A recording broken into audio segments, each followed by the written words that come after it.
Okay, sir. Voice. Voice go ahead. Am I audible? Hema? Hema, madam? Hello?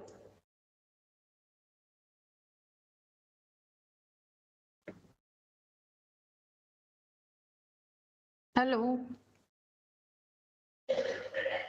Yes, madam. Yes, you are audible. Okay.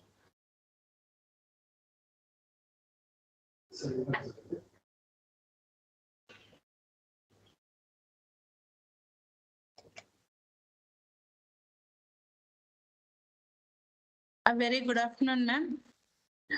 Respected Honorable Vice Chancellor Rajlakshmi Madam, our beloved Registrar Jaisama Ma'am, and our resource person Banusri Ma'am, and all the dignitaries and directors, principals, and my dear participants. Welcome to the today. Madam, am I audible, ma'am? Hema, you are audible. Please proceed. Yes, ma'am. Welcome to the today online workshop on computing organized by the Skill Development Center, JNTU. It's a privilege to have you all here as we embark on a journey to enhance our skills and knowledge in the field of computing. This workshop is especially designed for freshers, and we aim to equip you with essential computing skills that will lay the foundations for your academic and professional journey. Let's start this exciting event with an inaugural session. To embark the beginning, let us virtually welcome our chief guest, Professor D. Rajlakshmi Ma'am, Honorable Vice Chancellor in charge, JNTU, to share her words of encouragement. Over to you, ma'am. Rajlakshmi Ma'am. Thank you, madam. Am I audible, madam? Yes, ma'am. Yes, ma'am. A very good afternoon, one and all. Our registrar, Professor G. Jaisama, madam. Today's guest, Professor D. Banusri Garu, Indian Institute of Science, Education and Research, Tirupati. And Skill Development Coordinator, Professor Hema. All our young minds of the university, JNTU, and today's resource persons. Very good afternoon, one and all. My hearty congratulations to the Skill Development Center for initiating this wonderful event, 2 days online workshop, Computing for Freshers, aiming for developing basic concepts. I know majority of the faculty involved in routine activities, and I observed many of the students, when I visited some of the institutions, they are missing the basic concepts.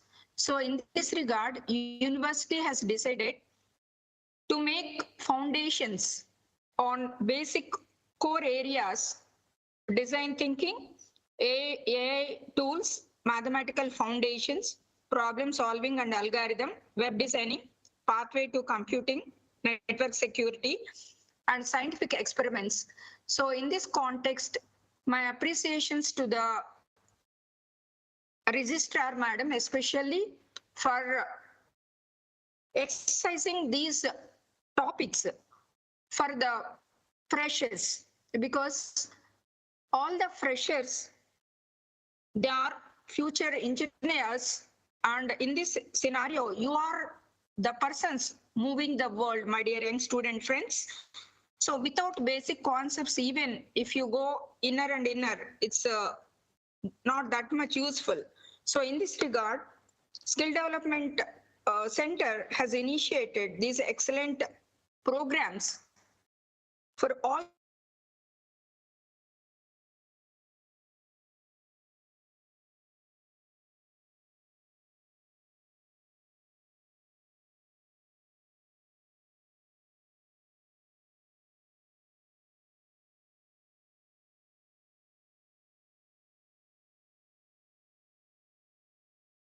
Hello?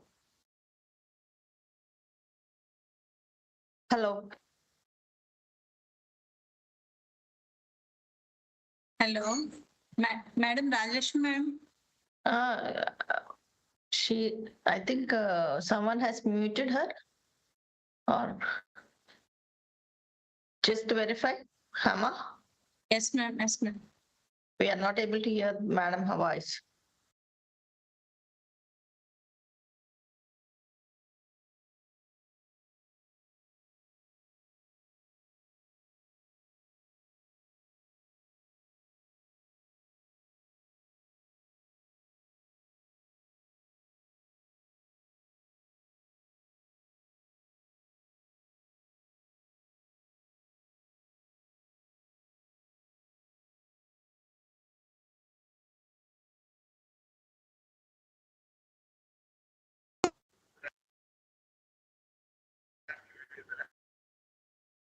Madam.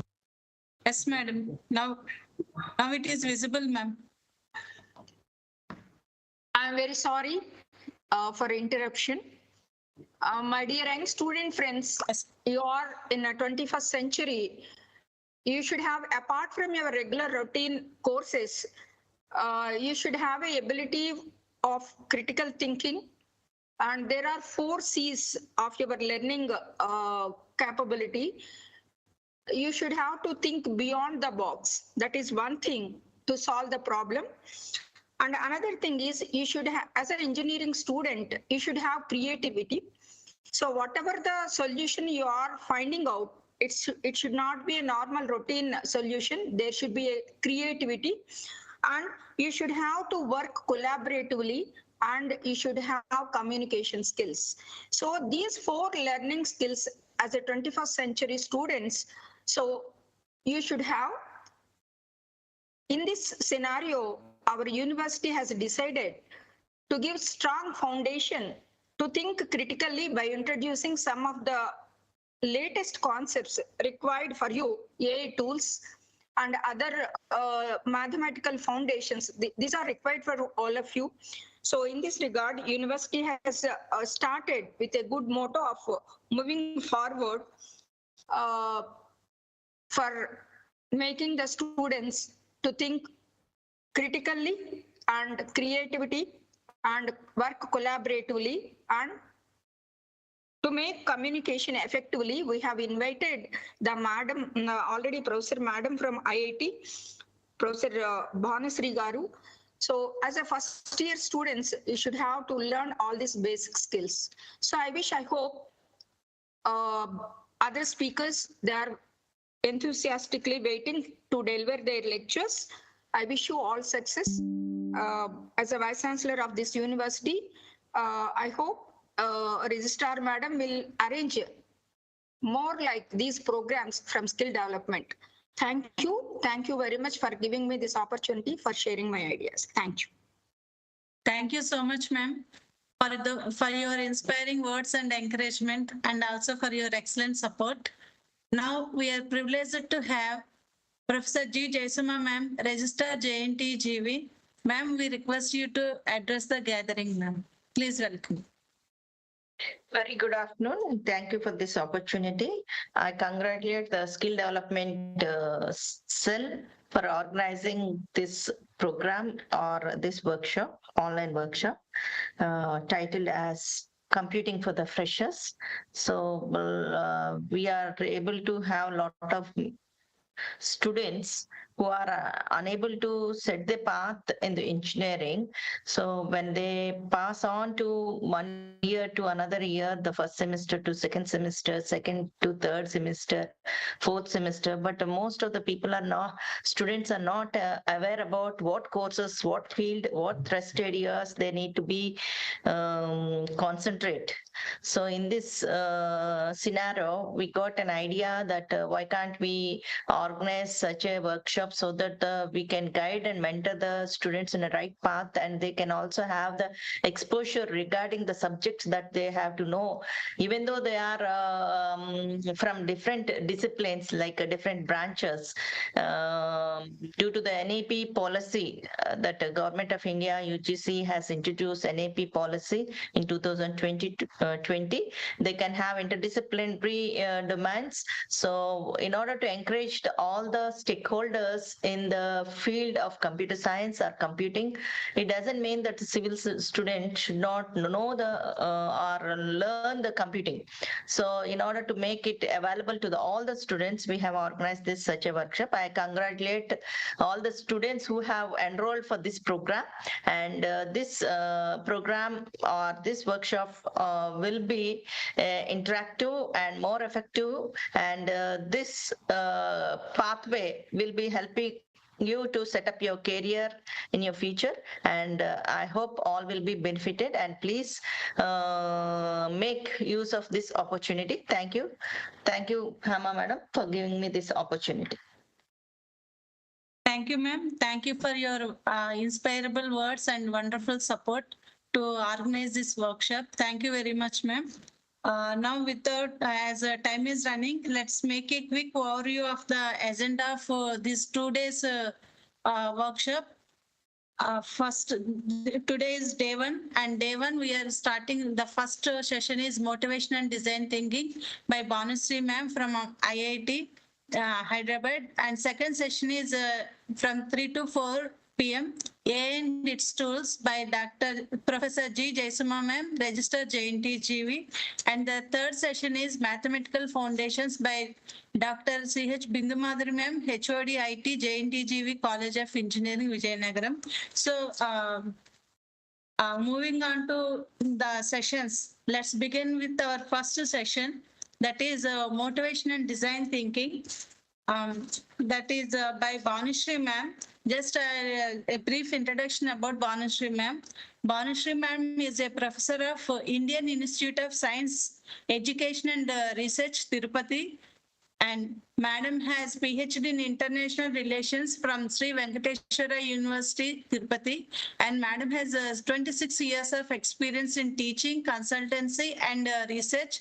And Dr. Banusri ma'am have many publications and 11 PhD scholars in management till date. And she has 42 international and national reputed journal publications and trainer to banks. And Madam completed consultancy for TVS two-wheeler company in Bangalore on brand image of their new two-wheeler. Her broad areas of research interests include entrepreneurship, strategy, business consulting, cross-cultural management, and international business and logistics. And Madam trainer to banks, NGOs, and technology business incubators. She held positions like Dean at School of Business, Watson University, Hyderabad, and Senior Professor and Program Manager at VIT Business School, VIT Vellore. She was responsible for academic administration, implementing curriculum, aligning placements, and facilitating pre-placement training to MBA students also. She was a mentor to the Study Abroad program, a flagship program at WIT Business School for students who aspire to go to University of Michigan. She coordinated summer internships abroad for business school for about 12 years as international relations coordinator to countries like Malaysia, France, Italy, and China. She is on the adjunct faculty role for the University of Rome, Tor Vergata, Italy, and an invited faculty to University of Michigan, Durban campus, USA. She visited the countries like USA, UK, Italy, China, Sri Lanka, and Singapore on academic purposes and teaching assignments. Ma'am, we are very glad to have you here on this occasion. Thank you very much, ma'am, for accepting our request. Ma'am, please welcome, ma'am. Please address our students. Yeah, good afternoon to everybody.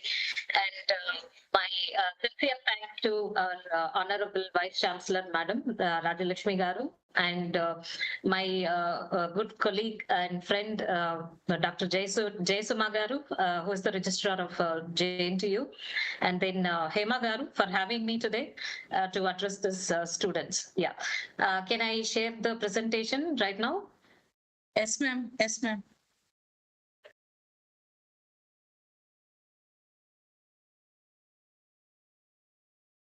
Share button. Yeah, I'm doing it. Yeah. Yeah, ma'am. Hopefully you can see this, right? Yes, ma'am. Okay. So now I've gone into the presentation mode. Is it in the full screen? Yes, ma'am. Yeah. Okay.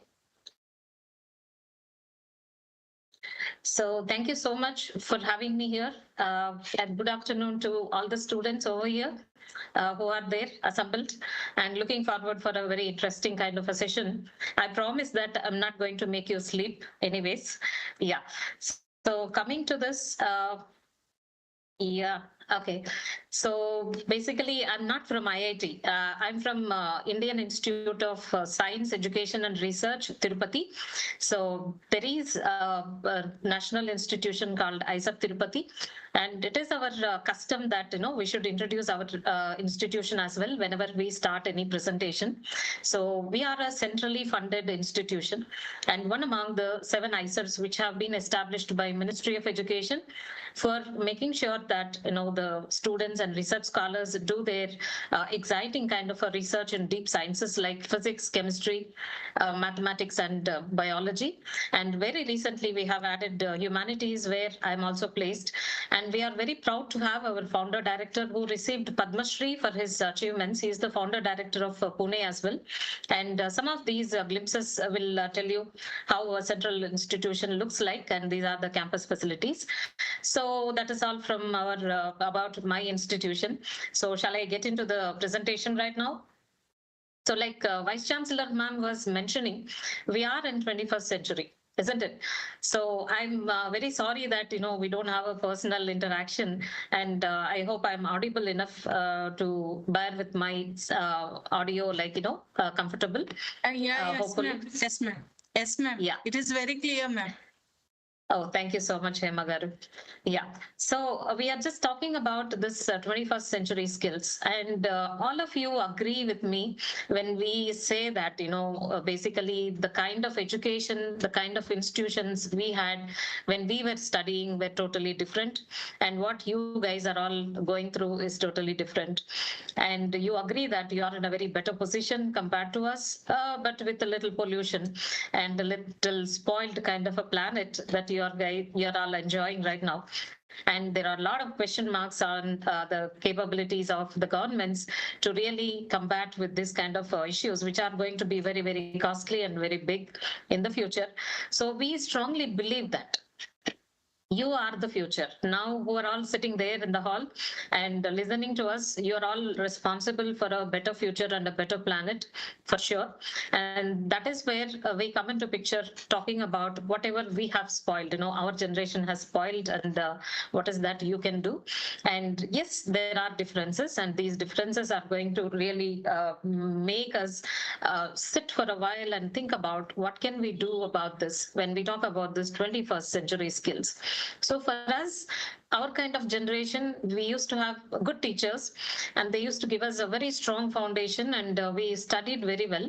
And we were only oriented towards memorizing whatever is there and writing the examinations, and then we get into degrees, we continued our education, and then most probably we got into jobs, and there ends the matter. We don't have any other kind of, obligations.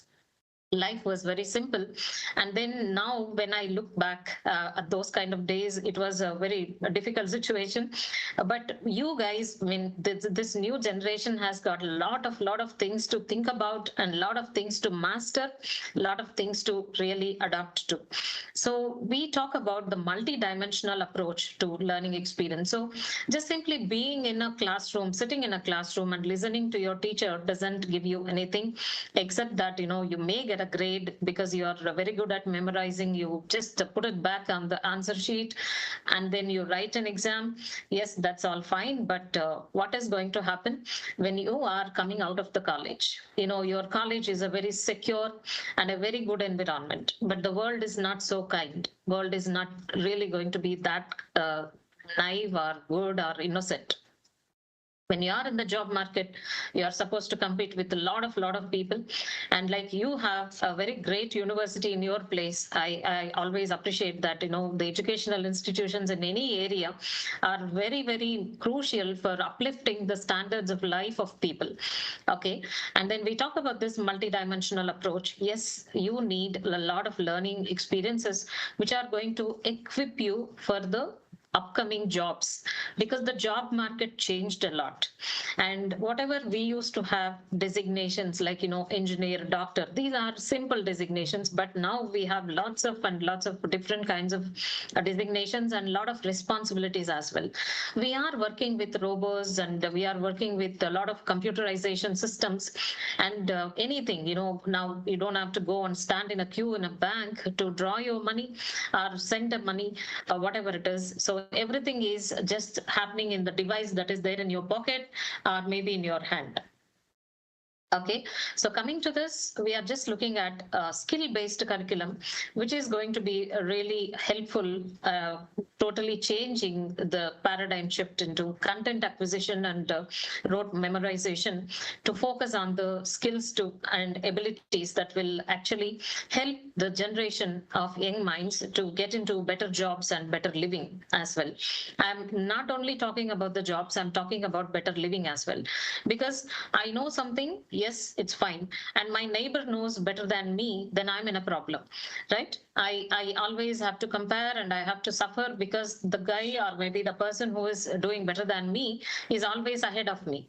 And when getting a promotion or maybe in just doing anything, that is whatever I'm supposed to do, that is all taken over by that kind of a people, that kind of a person rather, that is really hurting us. So we need to be aware of what is happening around us.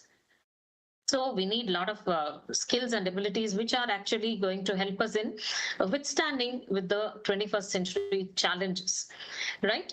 So we are talking about this interdisciplinary learning, and most probably, we are not going to confine ourselves to any kind of a basic stream like, science. If it is science, I'm going to restrict myself to science. It doesn't work like that. You should know something about management as well. And we are talking about this how it is looking like being a 21st century student. Yeah, it's a big responsibility, and we feel that a lot of skills are required. I just mentioned few here for a namesake, and I'm going to explain to you a little bit later. And when we talk about this kind of a skill, like creativity and innovation, so I want you to please understand, if I'm actually in person with you there, I would have asked you guys, what is the difference between creativity and innovation? If anybody is interested to answer, I'm always open. Otherwise, I can continue. Any student is interested to say something? Okay. Right. Okay. Creativity is a lot of imagination happens, and the kind of total transforming this kind of imaginations into the reality may happen, may not happen, but ultimately creativity gives us a lot of options and doing something, a procedure, or maybe a service, or creating a product. And innovation is something where you can have an existing system, still we are just trying to make it better and make it simplified and make it very easy for people. And this is how the idea goes. And we talk about this creativity and innovation as the key point, or maybe the key skill for being an entrepreneur. Or forget about being an entrepreneur, you are even trying to be a good employee, you can be a creative person and you can be an innovative person. So this is where the first skill, or maybe the first characteristic feature which we require for a 21st century student is creativity and innovation. And then we talk about collaboration and communication. I'm just trying to be very simple on these kinds of things. So collaboration is something where all alone we cannot do anything. So we need a little bit of teamwork. And when we are trying to be friend with everybody, it may not happen, but we can be friends with the same vibe kind of people, right? So we just look at the same kind of vibrations are there, then obviously we come together and we try to share the burden, and then we try to achieve the goal. And this can happen only with the help of communication. So you have to explain to people, you have to talk to people about what is your idea and what is that it takes for people to really think about, how to take the process ahead. So there is somebody who is actually raised a hand. Is there anything that you want to share? Navneet Kumar? Or is it okay? Should I continue? Okay. So collaboration and communication are actually related to, yeah. At the Sorry? end, they are posting their questions in the chat box, ma'am. Okay. Yeah. Yes, ma'am. Yeah. Sure. Sure. We will do that at the end. But Yes, ma'am. yeah. Thank you. Yeah. Anyways, I'm okay. Even in the middle, I don't have any problem. Anyways, so fine. So we are looking at collaboration and communication as the second important skill that people require. And critical thinking and problem solving, I'll elaborate a bit on this a little later. And we talk about global citizens. So we are not restricting ourselves to anything here, right? So even though we are in India and we have borders around us, and we say that, okay, we are a single country and we are going to be fine with ourselves, it is no more same. We are supposed to have connections, and every small movement in any part of the world is going to have reflections. So take, for example, if you are a management student, you are very well aware that, most probably you are, I think you can understand this situation, where we talk about, basically, when we see that there is a stock market in Japan, Tokyo stock market is collapsing, then obviously it will have its impact on Mumbai stock market. So in the same manner, we are just trying to understand that any movement that is happening in the world, like take, for example, now we have the war going on between Ukraine and Russia, and there is another war which is still going on between Israel and Palestine. So those things will definitely have impact on us. So we have to understand the global situations, and we have to move our whatever we are just trying to do in terms of, your education, business, and your daily life. Everything matters. You may ask me how this Ukraine war is going to really, affect us. This affects us in such a way that, you can order a car, or you are booking a car, or maybe you're booking a laptop, that becomes delayed because a lot of these very defined kind of parts are coming from Ukraine. So that I would like to remind you that, even our daily things can be coming to a standstill because of these issues that are happening in another corner of the world. And we talk about this technology literacy. Yes, this is very, very important for us. Whatever right now we are doing, I'm sitting in Tirupati and you guys are all in Vijayanagaram, and still we are able to hear each other, look at each other, and hearing whatever is happening. So this technology literacy, how to open a computer, how to shut down a computer, is also important. And for your kind information, whenever we used to get this placement people coming to choose our students, they usually question us, have you just taught your students how to be employable? And the most important thing is technology literacy. So we just don't bother, all of you have your mobile phones, right? And your mobile phones, you don't know how much to charge. We just plug it once you are on the bed, you're just going to plug it and put your charger to the mobile and you sleep. That's wrong. We are not supposed to do that. And the battery will go very quickly because you are charging it overload, right? So we have to be very careful. You have to charge your electronic gadgets only 98%, 95%, not more than that. And you have to wait till everything goes back and down, and then you can recharge. Then the battery life is going to be better. So some kind of, technology literacy is very critical for 21st century students, because without a mobile, you can't do anything. You carry them into your personal ways, like, washrooms and everywhere. So you should understand that unless until you are very literate with the technology issues, it is going to be a miserable life. And one more important thing about lifelong learners being is, there is no end for learning. At the age of 60 also, we have to learn. Okay. I really like learning. So I just go and do a lot of online courses and all that, because, it's going to really help me in understanding a lot of issues which we may not have a chance to do, a chance to learn in other parts of life, or maybe later part. I can really focus on a lot of things. So that's how lifelong learning is important in terms of, any job or maybe in your life, anytime. Be open to learning. Don't question, like, why should I learn this at this point of time? No, it's not really, bad thing to learn new things. So you should be interested in being a lifelong learner. And I wish all the students should put this as their qualification. Okay.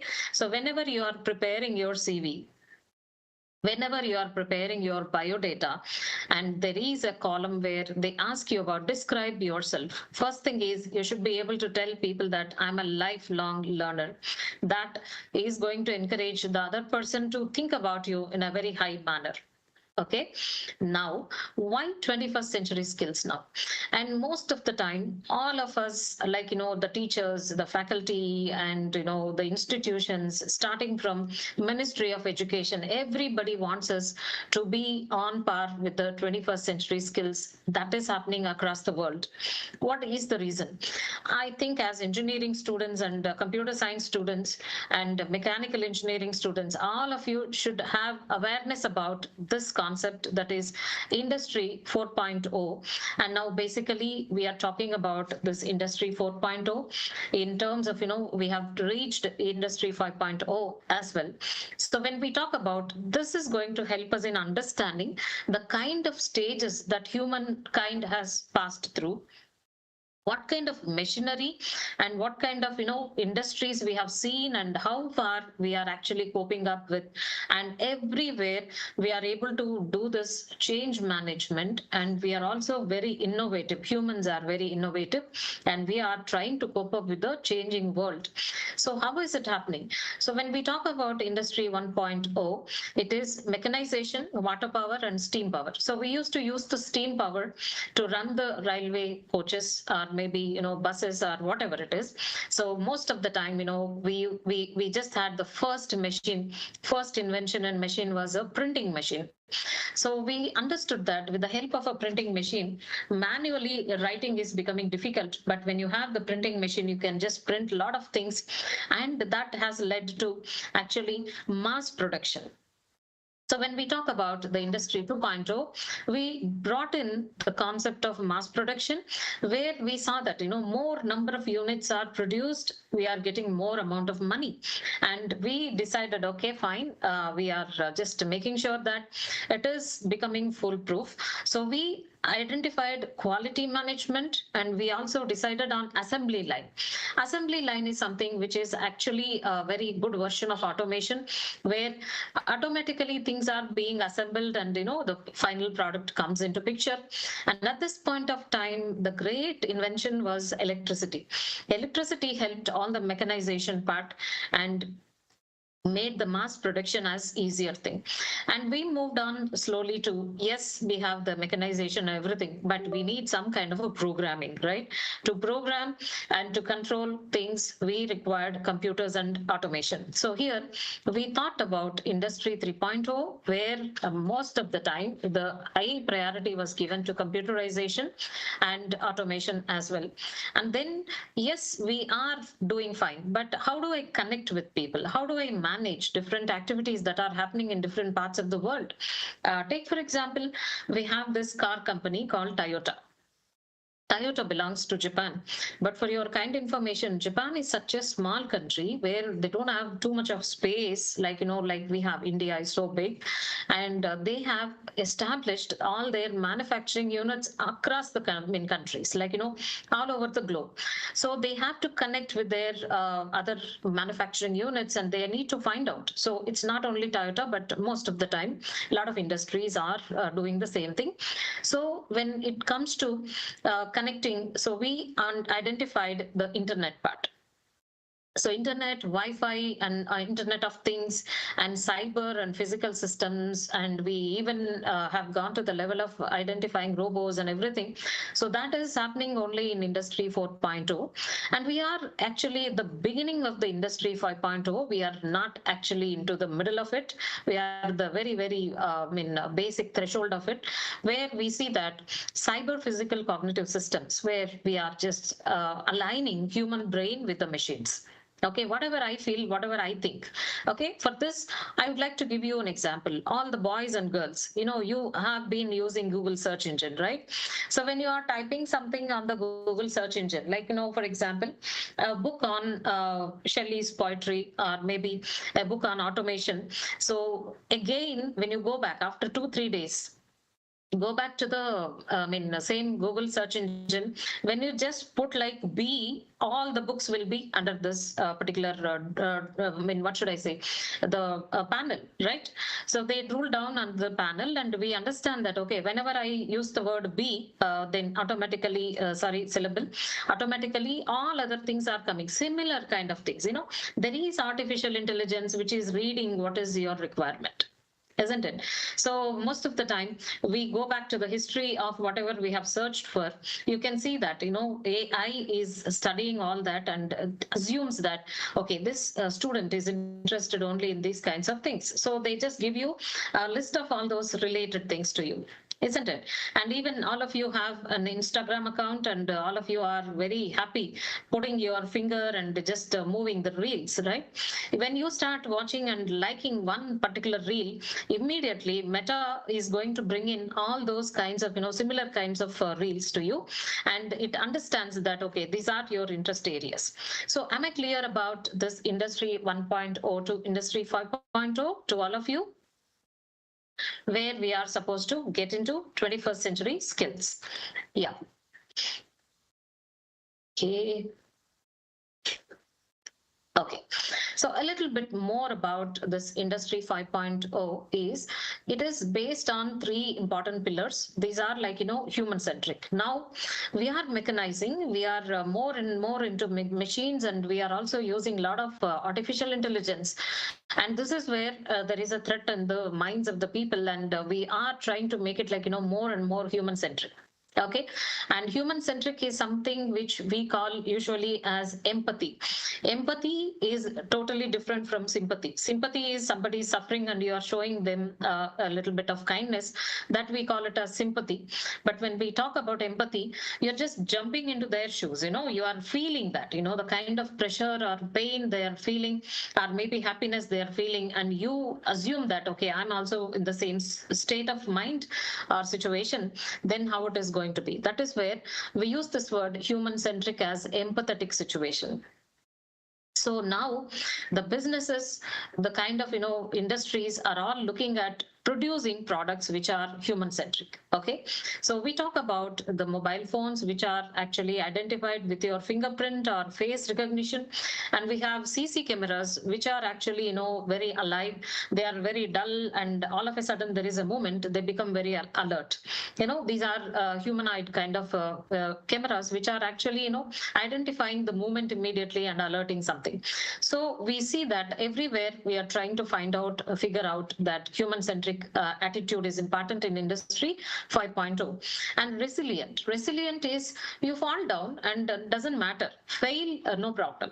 And that is where I said, when we were students, when we fail, it is a big shame for us. The relatives and everybody are going to come and talk about you and put it like, oh, come on, somebody failed, and it is an insult. But now the parents and the teachers and the institutions are taking you like, you can fail, no problem, but we are going to help you to come out of that. You don't have to really disappoint, and you don't have to really worry about it. By watching something and by watching games or a cricket or maybe doing something which is not right, then you fail. That I will never say that that is a good reason to fail. But you have some issues, understanding, or it is difficulty in learning process or something, then obviously you can always fail and learn, not a problem.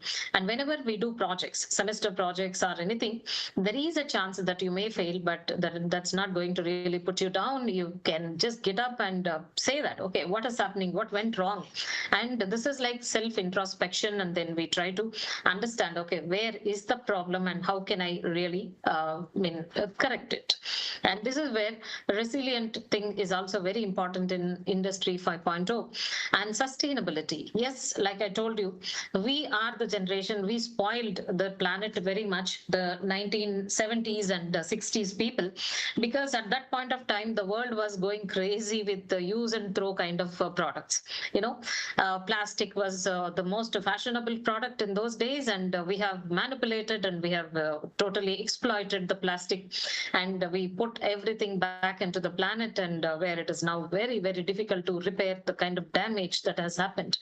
So we are just looking at sustainability. Sustainability is something where we are just trying to make sure we are not damaging the planet anymore, right? So we are just making sure that we do follow green management, green engineering, and those kinds of things. So we are just not painting everything green, but we are just making sure that it is not going to have a bad impact. How many of you know about the carbon trading and the carbon print that we are leaving on the planet? So however much carbon dioxide is being produced by each and every country, each and every industry is measured, and this is going to be really a detrimental thing for the Earth's survival. So we are very, very careful, and a lot of high-level summit meetings are happening across the countries to control this damage that has already happened. So we are just looking at sustainable solutions. Okay, so how do we go back to the natural things, and how do we avoid artificial colors and artificial chemicals as fertilizers, which are actually spoiling us? So these kinds of efforts, these kinds of innovations have so much of demand across the world about how to be sustainable. And we talk about this 5.0, and this is also very critical for us at this point of time, because in certain cases we cannot really go into, we cannot do the work. We are using the robots. Okay, and I was really laughing a lot when I saw this Instagram reel where some of you would have seen that there was a small robo in China, and this robo went to the bigger robos in an exhibition and said, let's go home. And all these bigger robos followed this robo. I don't know how it happened, because every robot is basically programmed and they have controls and everything. But anyways, it's a fun making reel, but maybe that is true. And very recently we also heard that in Korea, one of these robots have committed suicide falling from the 12th floor of a building. It was working in municipality, and a lot of papers have to be shifted from one floor to the other. And at one point of time, the robo got confused and jumped out of this 12th floor or something. So I'm just taking the lighter version of it, but this is going to happen very soon, because we have to work with this kind of robots. Very quickly, I'm just trying to move into this other skills of in 21st century. So critical thinking, we already discussed about this, but I just want to throw a little bit of light on this critical thinking, because you can use it in your education. Right now, I think you guys are all in the first year, and most probably this critical thinking ability helps you in understanding the strengths and weaknesses, and maybe you can do it in a better way once you understand your strengths and weaknesses. Okay, can I give you an example? Your faculty are giving you an assignment, right? And assignment looks like Greek and Latin for us for a while, right? So when we just look at the question paper also, usually most of the time the students will always do a mistake. Can I tell that mistake? You just look at the question, and your brain is programmed in such a way. You are in a hurry, you are in tension, you are in stress. I have to write this exam and I have to get good marks. Very good. But have you ever tried to completely read the question and understand each and every word in the question? Never. We are in a hurry. We just pick up one or two keywords and then try to answer only those. But your teacher is expecting, because your teacher has given with a very good idea, this is my whole question and I want this parts to be written by you in the answer sheet. But in our hurry to just answer the question, because there is a time limit, what do? We just pick up only the very important words which are very familiar to us, and we forget the total meaning of the question. And this is where your critical thinking helps you in answering a question as the way that is expected by your teacher. So please talk to your teachers when you are about to get into your final examinations, talk to your teachers. What is that they are expecting from you? And that conversation really makes them happy, and you will be in a better position to really answer the questions. So never be hurry in reading the question, but please give time to your brain to accept whatever has been there in the form of a question.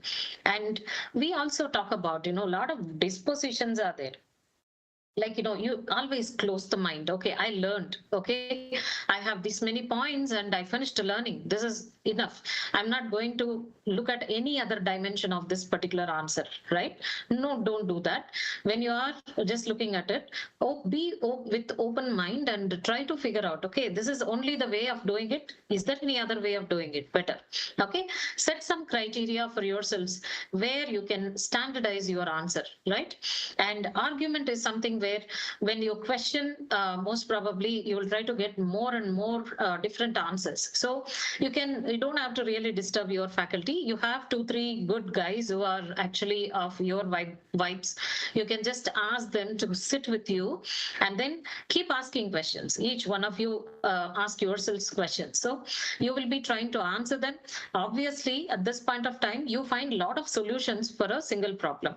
So reasoning is something where based on the data, based on the facts and figures, you can always come to a proper conclusion. Okay, this is going to be the answer for my assignment. And a point of view, once again, it could be different, right? So for example, I would like to ask you, maybe a child is there in a supermarket, very good looking and nice, not that they don't have money or anything, but the child is actually caught by you shoplifting. They have been stealing a chocolate or something. Okay, so your point of view is like, oh my god, this kid is a rich kid but still have a bad habit of shoplifting. But when you talk to the kid, it may be a different point of view. So there are always two sides for the same coin. So in the same manner, for every concept or maybe an idea or a situation, you can always add 2-3 different points of view when you want to make it a very better kind of a assignment. So applying all these criteria in terms of creative thinking and critical thinking, ultimately what happens is you do the problem solving. Take, for example, tomorrow you are just coming to the college in a bike, you don't get a parking place. So are you going to blame the university? You are not going to blame them. You have to find a solution because you are an educated person and you are a young person and you can always find a solution for that. So imagine if I'm given the responsibility of this parking area, how am I going to find a solution for this? And try to invent something, right? And this is where we come across a lot of inventions that happen, and today they are the best business ideas. So when we talk about this parking, we have valet parking, we have moment parking, we have lift parking. So many different ideas have come into picture. And then, is there anything that I can change for better, or I can design it for better, and maybe create a solution for this? And then when you are looking at critical thinking, what are you going to do? You have all the factors in front of your eyes, and then you try to analyze, like it is a little bit of research kind of a work where you have the problem statement, and then you try to analyze, break the problem into 2-3 parts, and then identify how can I really find a solution for this. When you break down the points, you also have an opportunity to compare which one is of high priority. Okay, and then high priority, list them in a sequence and then rank them whether it is going to be really good, which one to address first, and then how am I going to do. So these things help us in doing this problem solving. Okay, so we will a little bit go back again to the kind of skills we were talking about, because critical thinking helps you, I promise, in your assignments, your classroom management, and your your questions and your friendship, and how do you build your teams, and how do you interact with the people, and how do you win the competitions in your college. That is why I just spent some time on critical thinking. Okay, let's quickly move on to information literacy, which is the 5th skill, because we talked about creativity, we talked about collaboration and communication. So information literacy, once again, we are talking about this computer languages and all that. So how quick are you in processing the information? How quickly you can make use of this information literacy? Okay, take for example, it even goes to the amount of, watching TV news. You're watching TV news today, there is a depression in the Bay of Bengal, right? So how do you plan? You would have planned to go somewhere, and how do you plan this information according to your convenience? So, okay, fine. The next 2 days it's going to be raining. So should I be just making use of my shoes, or should I be using my old shoes, right? So very simple. In day-to-day life also, you can make sure that the informations are going to be really helpful for us. And then we talk about media literacy. Okay, here we talk about the electronic media, the print media, and also the social media. Most important thing is social media. Now we see a lot of things are happening on media. So sometimes, the girls or boys, they're friendly and they take some pictures, and sometimes the other person who's trying to take advantage may threaten you that, I'm going to post your picture on public. So these kinds of things are happening. So once you know how to take care of these kind of things under control, then obviously you don't face that worst kind of a situation, right? Don't allow anybody to take your photos. Single. You can always be with the friends, take a group picture, no problem. But when it comes to anything personal, or in a very different situation, please make sure that the mobiles are not in your reach. I'm just telling you, because we see that you are all young people, and most probably you guys are all coming out of Narayana Chaitanya kind of colleges where people are locked and made to study continuously for hours.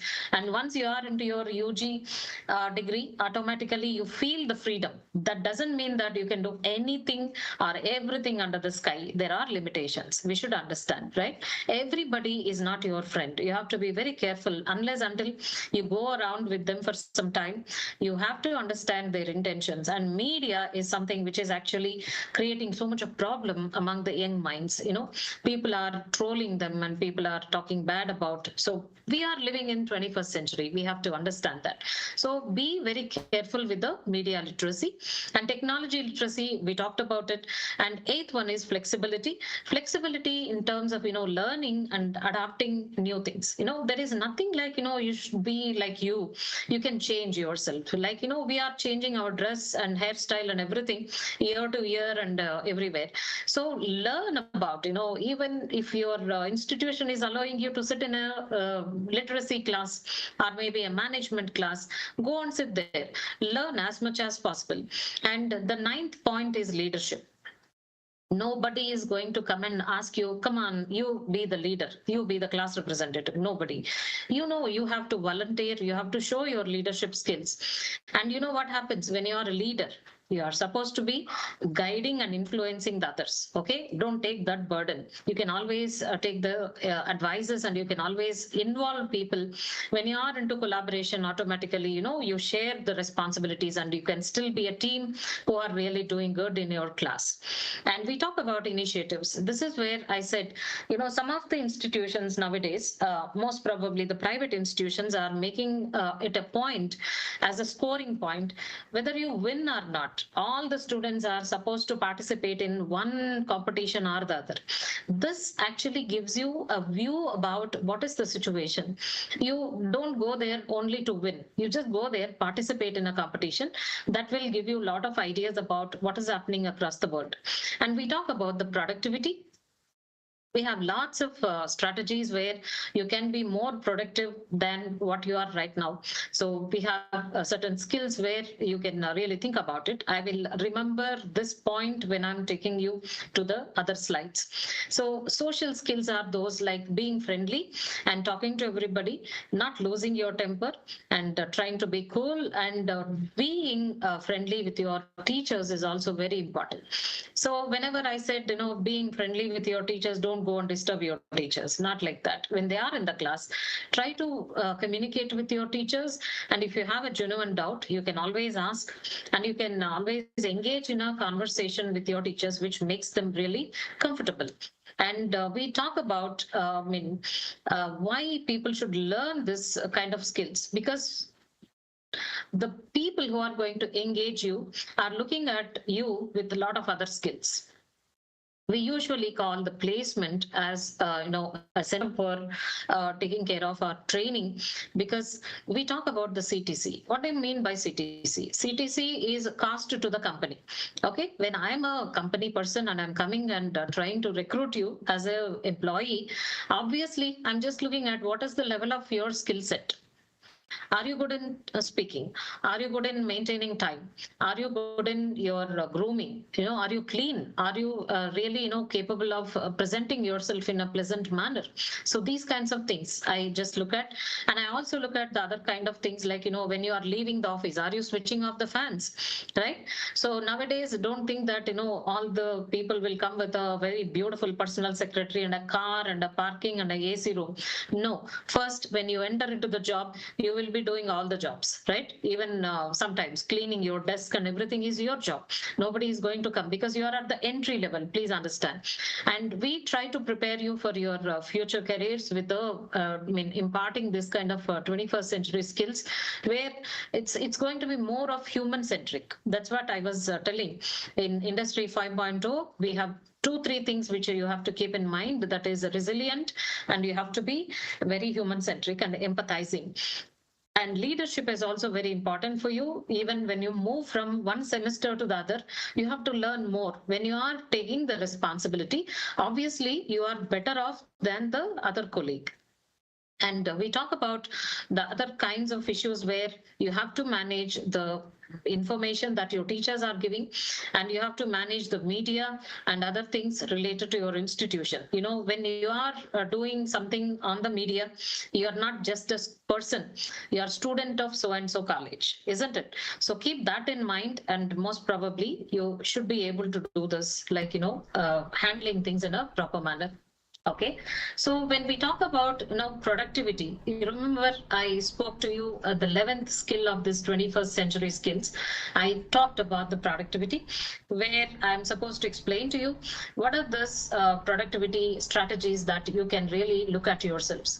So make a 4-quadrant kind of a table where you can always write strengths and weaknesses and opportunities and threats.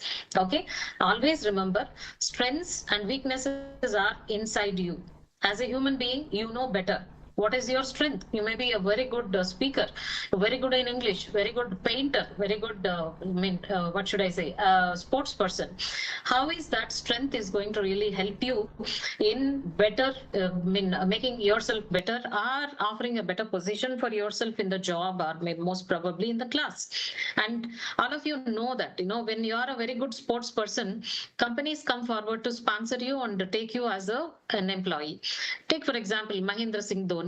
He was into railways, and then when he is becoming a better cricketer, Bank of Baroda has come and recruited him. So they started sponsoring, and along with Dhoni, bank also was getting a very good name.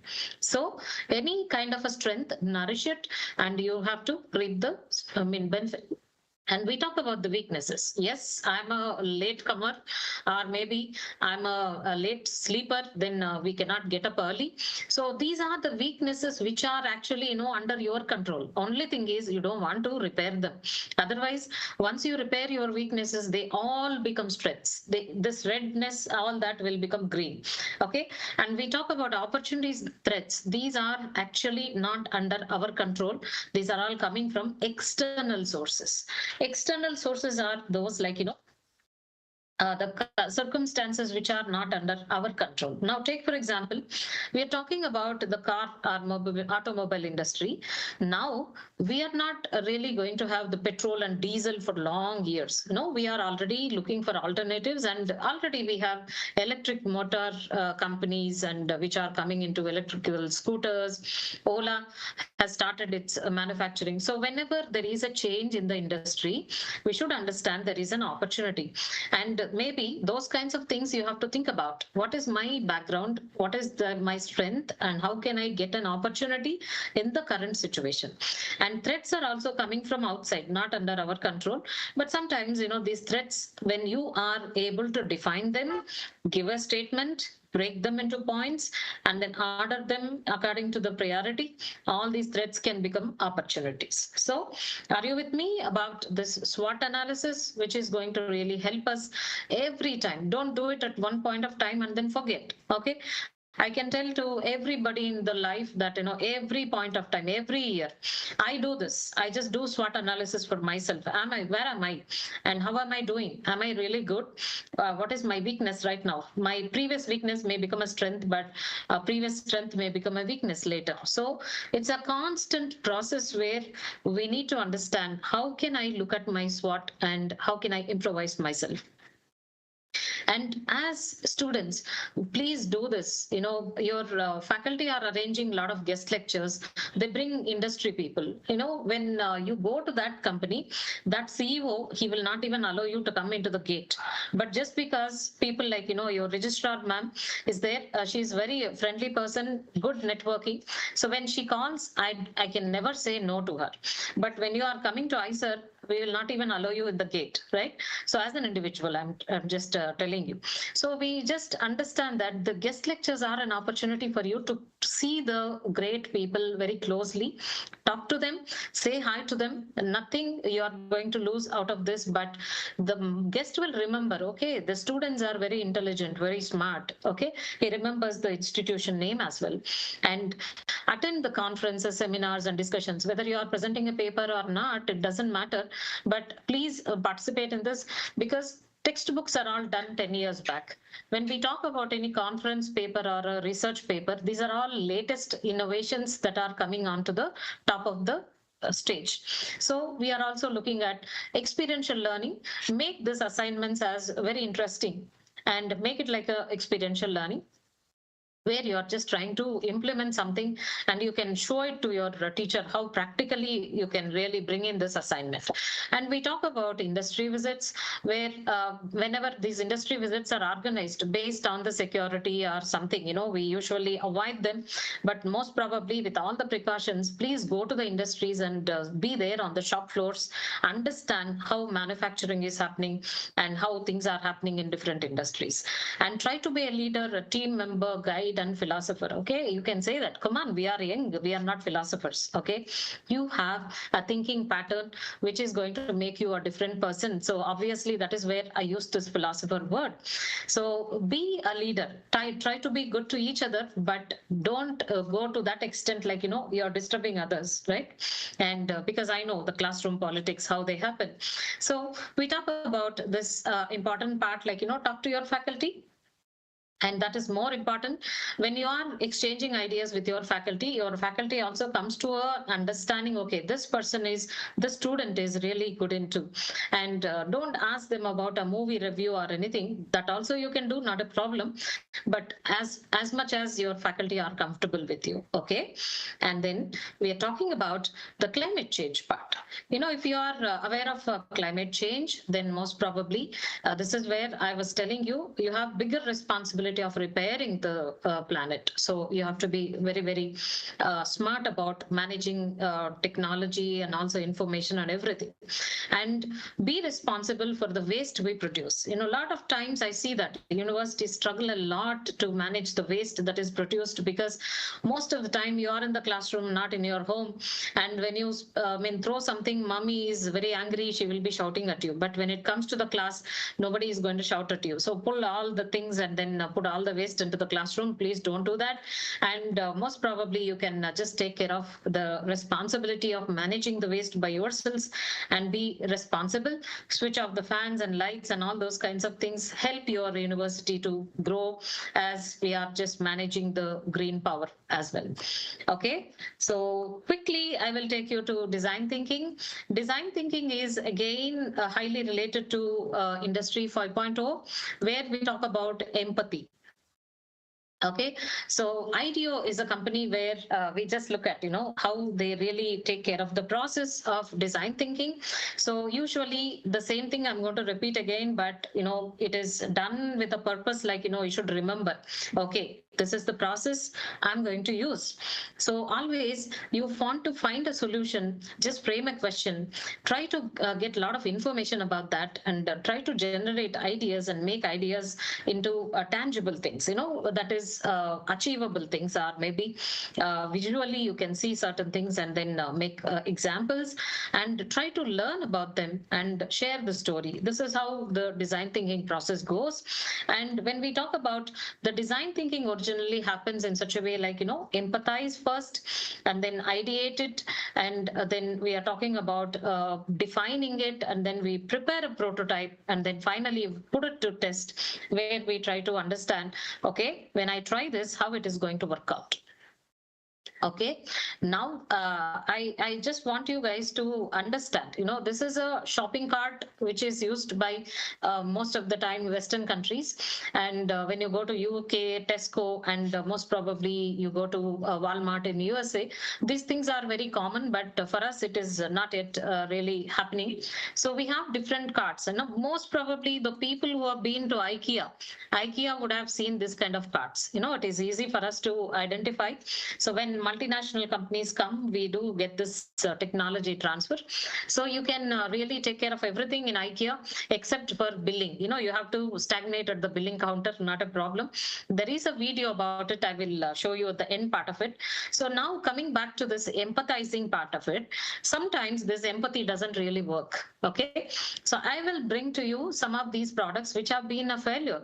So Google was very enthusiastic and said, instead of having a camera in the hand, and when you're working, when you're typing, you can take pictures and you can just do whatever you want to. So they have put a small camera on the glass set, and this has become a very big failure in 2013 itself, because this not required at this point of time, and a lot of security worries were there related to this, because whatever you are taking as a picture, God only knows which area, and all of us know we have trouble with the pen cameras and everything. A lot of things happen with that. And one more important empathized product but failed miserably was Tata Nano. And Tata Ratanji, he just wanted to give a very good kind of car ride and safety thing to the middle class people. But our middle class people will stand in a big queue if you are reducing 50 paise on 1 kilo of tomatoes, but they don't want to show the car as a cheaper one. Whatever car which is standing in front of my house should be my prestige. Okay, so that is where there was a mismatch between the empathy and what is the reality of the people thinking. So Nano has become a big failure. And we talk about the Pepsi, where you have a blue Pepsi at one point of time. And in India, we used to have kerosene, which is not really available right now. But once upon a time, it was being used for lighting the lamps in huts and other places. So this has become, people started looking at it. Why this kind of a color? Black and brown is okay, but blue is not really accepted. And we move on to the design thinking, which has been in the peaks in this particular company, where there was a company called 3M company, which is a Minnesota Minerals and Mining Company. So they used to do this corundum, which is a mineral, actually a stone format, which can be diverted into our final product, could be some of these kind of stones. So they have been actually mining in Minnesota state in USA, and they have more than 75,000 employees, and all of a sudden they all became jobless. Because all of us know that natural resources have limitation, and like Dubai is moving towards the tourism. Same thing happened with the Minnesota Minerals and Mining Company. So 3M company is supposed to find a new product for itself. So they have enough of a lot of raw material. So they have identified what can we do. They have gone back to the construction industry, and now you can see a lot of products. They started with a duct tape and brown tape and cellophane tape. which are very useful for when actually packing, and Velcro. And we also talk about a lot of paints and sprays and adhesives, which are very critical, and sandpapers. All these kinds of things have come into picture as they have been actually focusing more and more on research part. Okay, now we talk about the innovations, like the most and best innovation that the 3M company has found out is the post-it notes, which are always, we all use it right now.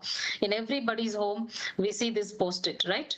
So these are some of the things which are actually, very helpful in terms of, when we talk about basically the design thinking part of it. So I'm not sure this video is visible to you.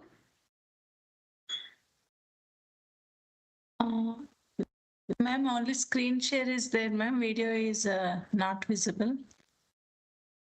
Okay. Yeah.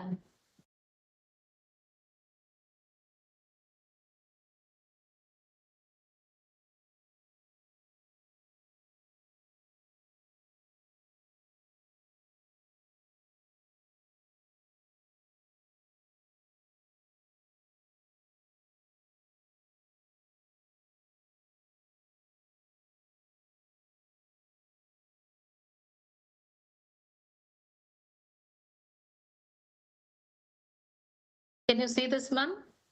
Yeah, yes, ma'am. But video is not playing.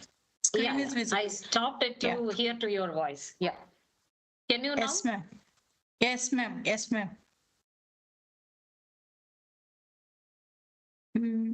Audio is not coming, ma'am. Oh.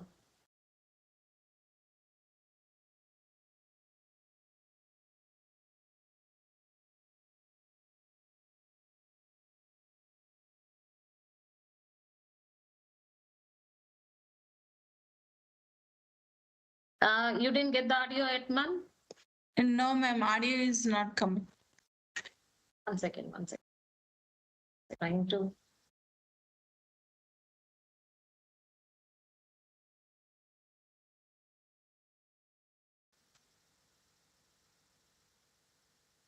Now, ma'am? This tells us what happened. Yes, ma'am. Yes, ma'am. 9 in the morning, Visible. day one, and these people have a deadline to meet. So welcome to the kickoff of the shopping cart project. This is Palo Alto, California, in the heart of Silicon Valley, and these are designers at IDEO, probably the most influential product development firm in the world. IDEO has designed everything from high-tech medical equipment to the 25-foot mechanical whale in the movie Free Willy, and the first computer mouse for Apple, Smith ski goggles, Nike sunglasses, NEC computer screens, hundreds of products we take for granted.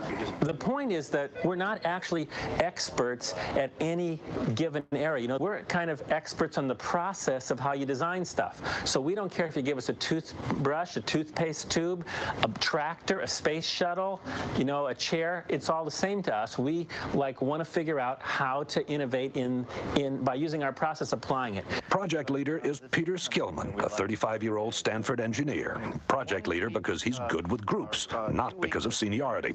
He's only been at IDEO for 6 years. The rest of the team is eclectic, but that's typical here. Whitney Mortimer, Harvard MBA. Peter Coughlin, linguist. Tom Kelly, Dave's brother, marketing expert. Jane Fulton-Suri, psychologist.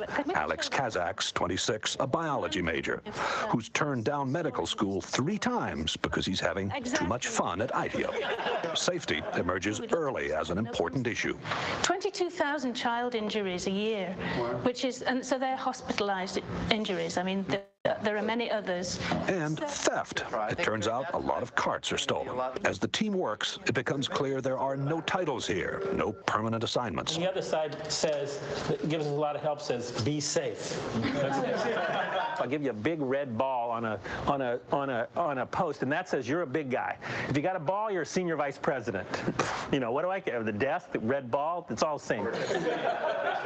In a very innovative culture, you can't have a kind of hierarchy of of here's the boss and the next person down, the next person down, the next person down, because it's impossible that the boss is the one who's had the insightful experience with shopping carts. It's just not possible. The team splits into groups to find out firsthand what the people who use, make, and repair shopping carts really think.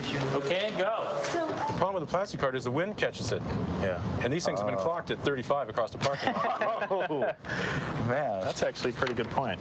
The trick is to find these real experts, and so that you can learn much more quickly than you could by just kind of doing it the normal way and trying to learn about it yourself. From everything I read, these things aren't that safe either, you know? So probably the seat itself is going to have to be redesigned. One of the interesting things for me is looking at how people really don't like to let go of the cart, except for the professional shopper, whose strategy is to leave the cart at various places. It's 3:30 in the afternoon, and the group is back at IDEO. There is no let-up. Each team is going to demonstrate and communicate and share everything that they've learned today. A shopping cart has been clocked at 35 miles an hour traveling through a parking lot in the wind. We were in the store, 2 hours, and it was truly frightening just to see the kind of stuff going on. You ought to designate some people to make damn sure that the store owner's point of view is represented. After 9 straight hours, the team is tired. They call it a day. So, everybody cool? Well, that's great. Thanks a lot. We had a great time today. Yeah. IDEO's mantra for innovation is written everywhere. One conversation at a time. Stay focused. Encourage wild ideas. Defer judgment. Build on the ideas of others. That's the hardest thing for people to do, is to restrain themselves from criticizing an idea. So if anybody starts to nail an idea, they get the bell, you know. The ideas pour out and are posted on the walls. Oh, the blind, the privacy blind. Like when you're buying 6 cases of condoms, no one sees. If it doesn't nest, we don't have a solution. Organized chaos. It's not organized. What it is it's focused chaos. Vote with your Post-it, not with an idea that's cool, but with an idea that's cool and buildable. If it's too far out there and it can't be built in a day, then I don't think we should vote on it. Enlightened trial and error succeeds over the planning of lone genius. Enlightened trial and error succeeds over the planning of the lone genius. If anything sums up IDEO's approach, that is it. Worried that the team is drifting, what can only be called a group of self-appointed adults under Dave Kelly holds an informal side session. 4 or 5 teams. 4 or 5 teams, and we give each team a need area. It becomes very autocratic for a very short period of time in defining what things people are going to work on. If you don't work under time constraints, you could never get anything done, because it's a messy process and go on forever. Back at the shop, it is 6 o'clock, and the 4 mock-ups are ready for showing. Baskets also can be, if you think you will have more volume, baskets can be put in. A modular shopping cart you pile hand baskets onto. A high-tech cart that gets you through the traffic jam at checkout. That you could mount a scanner on the shopping cart so that you, as the customer, as you pull it off the shelf, would scan each item.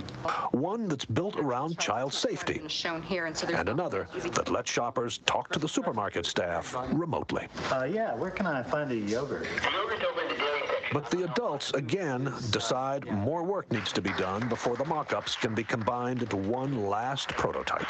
Why don't we have all the carts come up here for a second? I think you take a piece of each one of these ideas and kind of back it off a little bit and then put it in the design.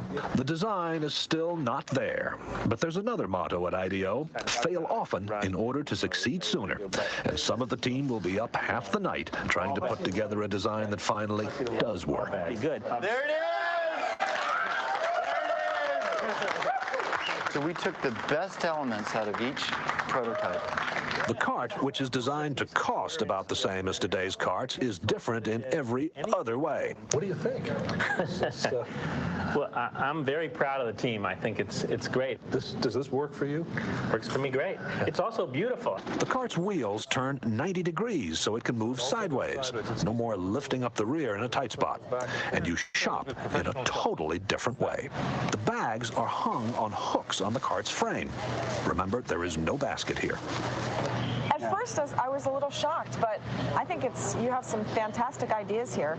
It needs a little refining, but I think that it's great. I mean, we would want them. She also gave us some really good comments about how we can make this thing better. A lot of hours. Also, an open mind, a boss who demands fresh ideas be quirky and clash with his, a belief that chaos can be constructive, and teamwork, a great deal of teamwork.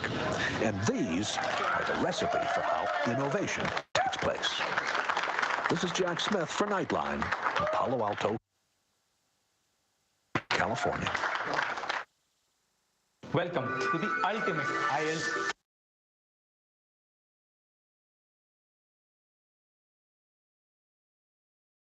Okay. So I think I'm open for discussion.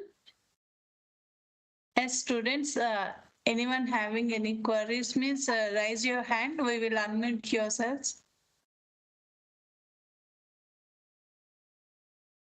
And one of the question posted in the chat box is that how to develop a critical thinking before solving a problem. Yeah, critical thinking is a process towards the problem solving. Yeah, that's why I said, you have to define a problem first and then break it into different parts and then identify which one is the priority and then rank it and take the data, whatever information you have with you, and then you can find a solution for that. That's how it is. Yeah. Okay, so should I go to the chart part? Yeah. Manikanta, do you have any questions? I unmuted your mic. Manikanta, respond. 216, 201. Who raised the hand?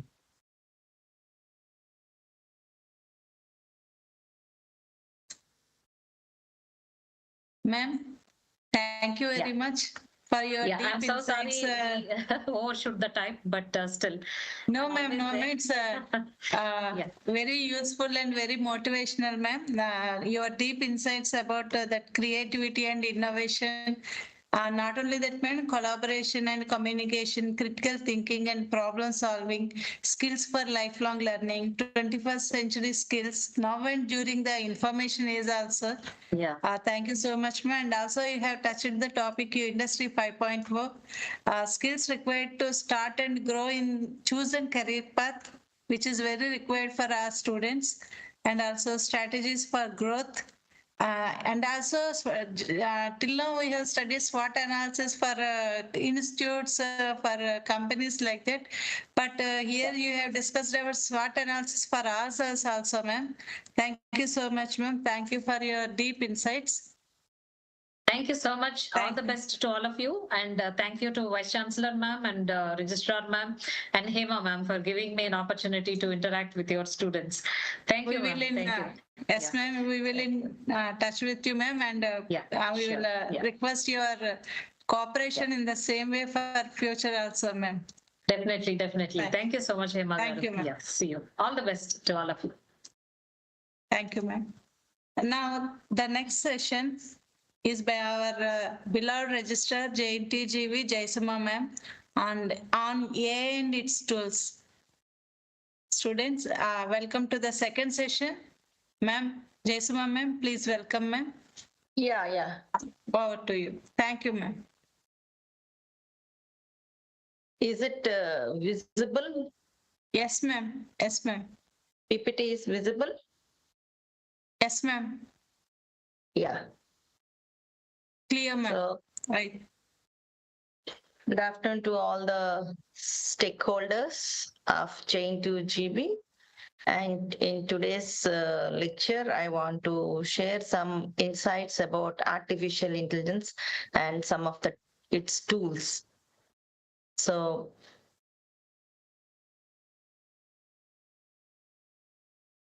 coming to the artificial intelligence. So everyone is talking about artificial intelligence, and we have also not only the subject in our BTech course or MTech course or MCA course, but even we are able to give a undergraduate certificate on artificial intelligence, machine learning, data science, and even a particular course in machine learning also. We have BTech course. So everyone is aware about artificial intelligence. So the basic definition of artificial intelligence is a field of study in computer science that develops and studies intelligent machines.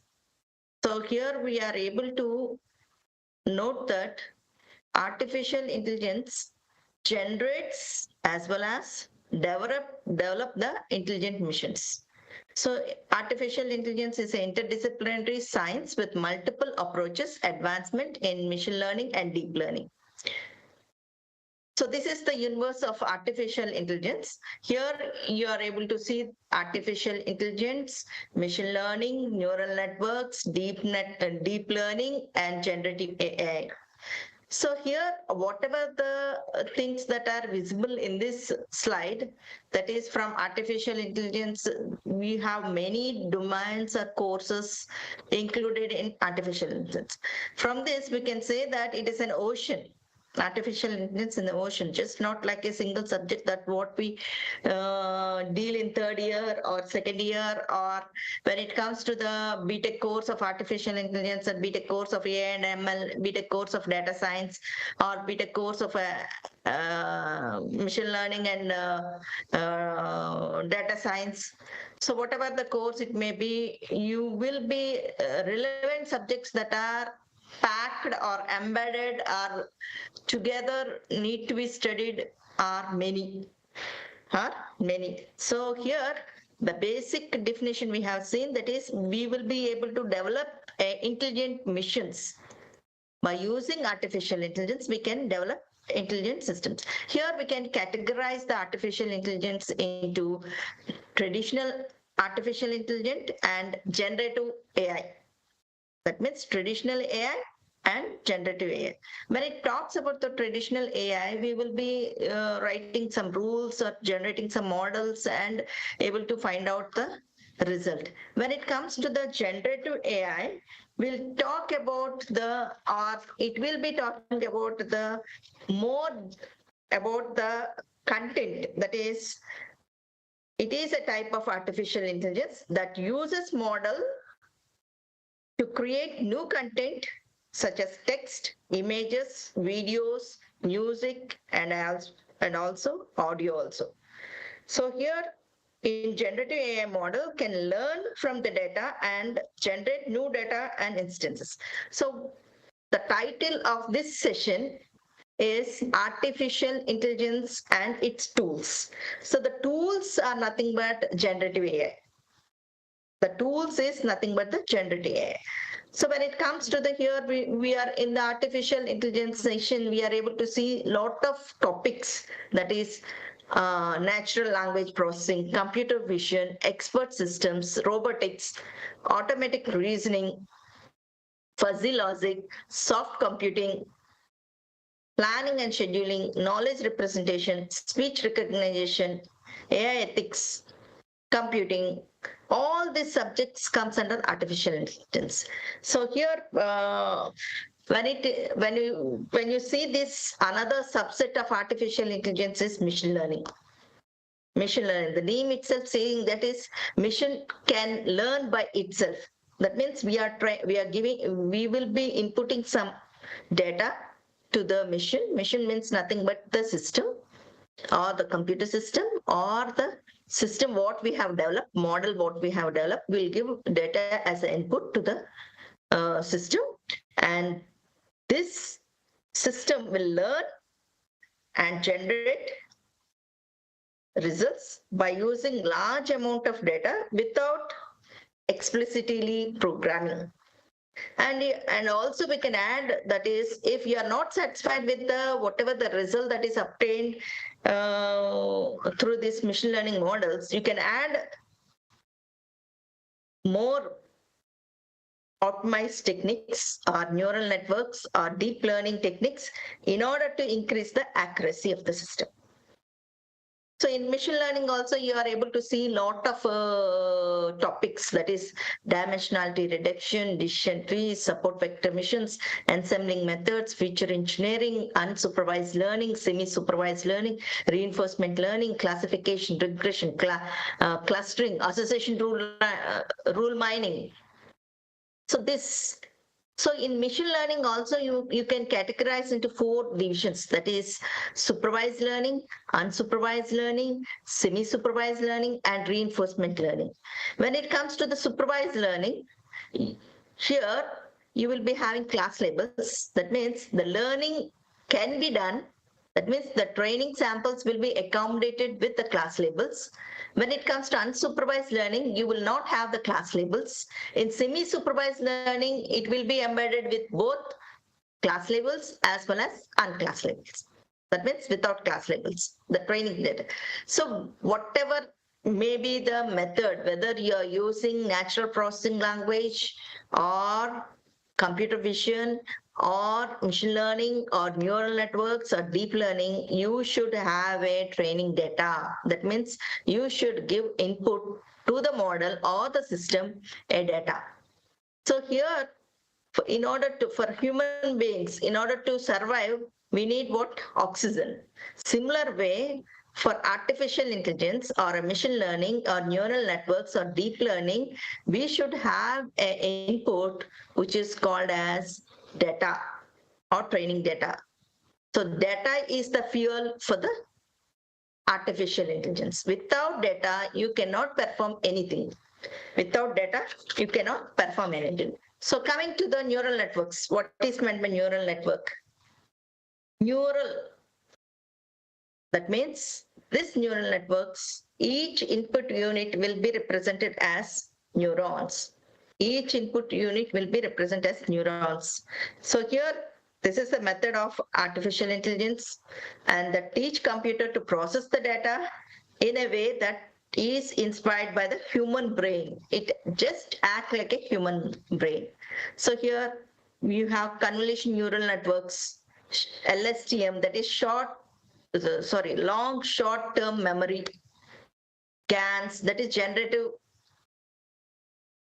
addressable networks, dropout, multi-layer Preston, back propagation, activation functions, recurring neural networks, self-organization maps, all these are different parts of neural networks.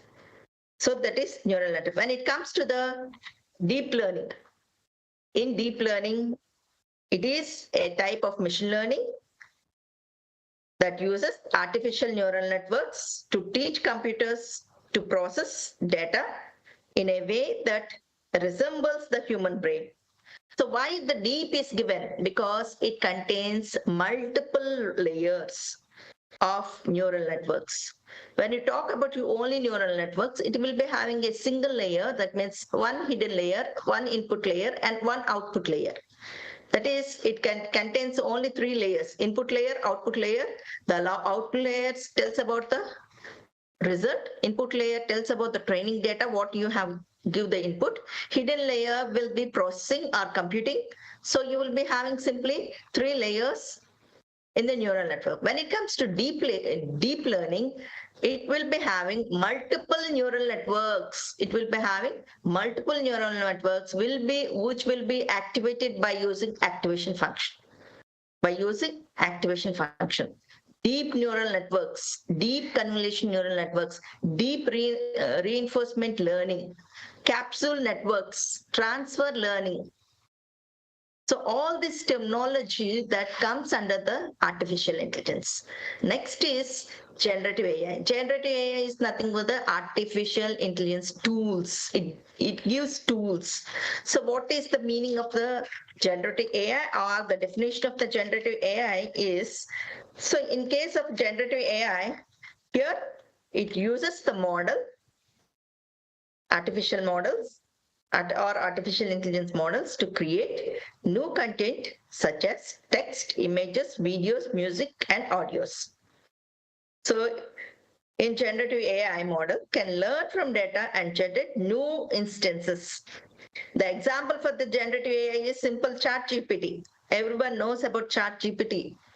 That is, was discovered by OpenAI.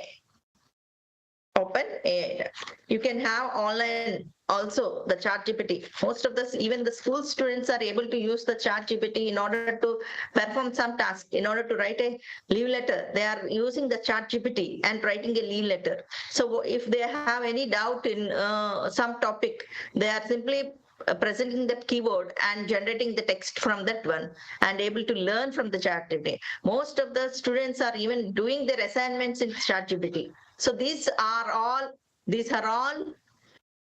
concepts that we will be learning in artificial intelligence. So what are the things that can be done using the AI tools or generative AI is to recognize the computer patterns in images, text, sounds, and other data. Complex data can be used. They analyze data in real time.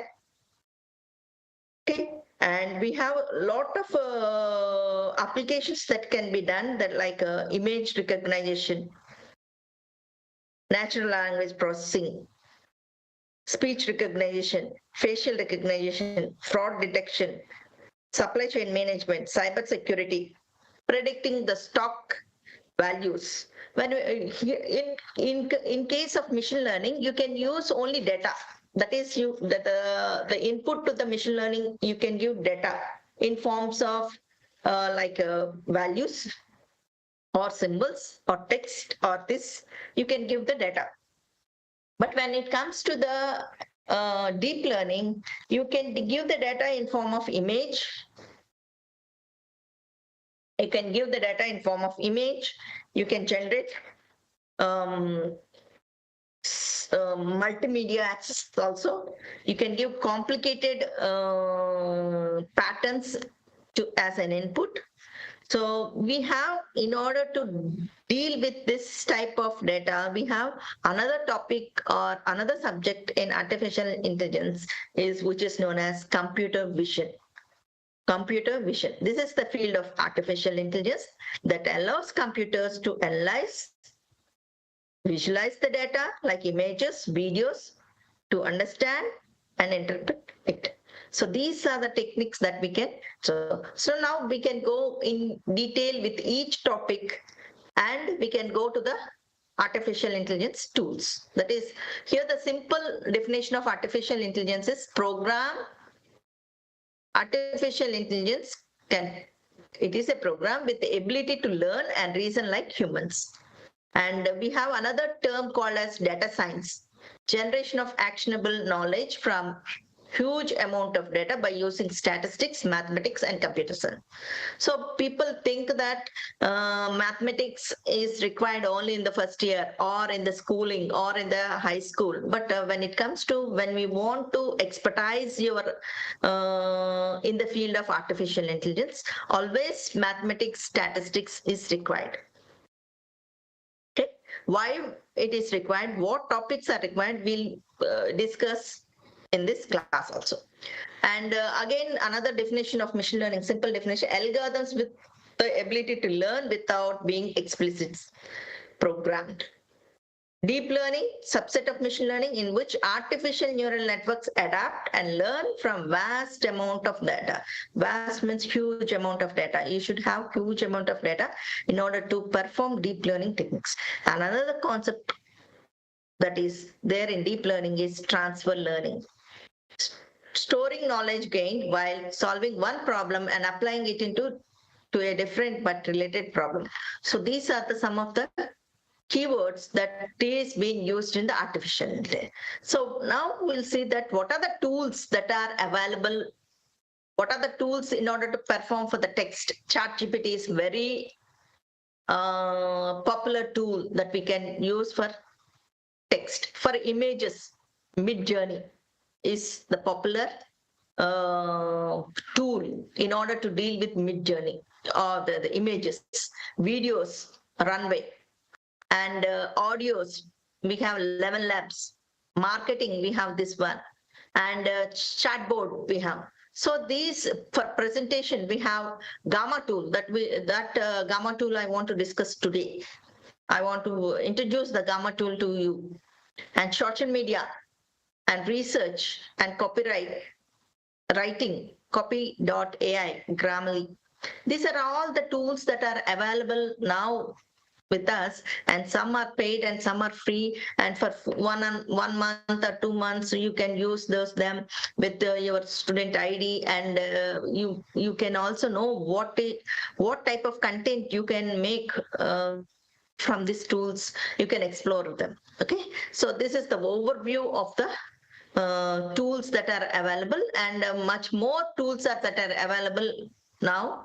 When you go to the Google, you can search about them. But all these tools, whatever the presentation you want to do, we have some tools, and luckily you people, you stakeholders are very lucky nowadays, because we are able to get so many open source tools. When I am student, when I am studying my BTech, or when I am doing my PG, or when I am doing my PhD program, we don't have these tools, this many tools, these many resources, or this many open source tools. So when I want to do my PhD work for prediction purpose, at the time we used to have the SaaS software that is very costly. Even we don't have the access to know the free version. Systat is another statistical software that we have, and that is only limited to only for trial period is limited to only 1 month. So by using the trial period and by using all these resources, we are able to learn something. Program. But you people now, you are very lucky that you have a lot of open source tools. When it comes to data science, here, what are the things that we have to learn if you are a data scientist, if you want to become a data scientist? I think most of the students are doing their BTech course in data science, BTech course in ML and data science, BTech course in AI and data science. So for those people, we should know about what some programming language, like Python or R or Java. These programming language you should also know, and you should have data analysis subject like feature engineering and EDA. And you should also have the mathematical knowledge like linear algebra, statistics, differential calculus. This knowledge for data scientists, in order to, you should have the basic knowledge about the mathematics and statistics also. And whatever the data or whatever the model you have generated using machine learning, like classification or regression or reinforcement learning, deep learning, or dimensionality reduction or clustering or association, you should make it. If you want to make it in a dashboard, you have to learn the subject called as data visualization. That means you should know about Tableau, Power BI, Matplot libraries, Seaborn libraries. That these libraries are there for the in Python programming, that can be used for the creating the what you call the charts. It can be a line chart or bar chart or histogram or things. Whatever the things that you have made from the model, you have to display them through a what you call some data visualization techniques or data storytelling part. So you have to identify what are the tools that are available, how well you can create a dashboard in order to make end user visible whatever the technique you have done, you have presented or used to construct a model and display it. And these are the data visualization techniques, the charts that you can, I think most of the people know about some charts like line chart, bar chart, pie chart. We have a scatter plot, histogram, radar chart, map, heat maps. Heat maps are very popular for data visualization in order to present a large data set. So before going to the data and this, I want to make it clear that about data set. So what is data set? We are talking about input data, we are talking about training data, we are talking about data. Data is nothing but the raw facts, which can be represented in form of a tabular form, or it can be represented in form of a chart also. You can, if you want to make it more pictorial visual, then you have to use this thing in order to present it on your dashboard more clear.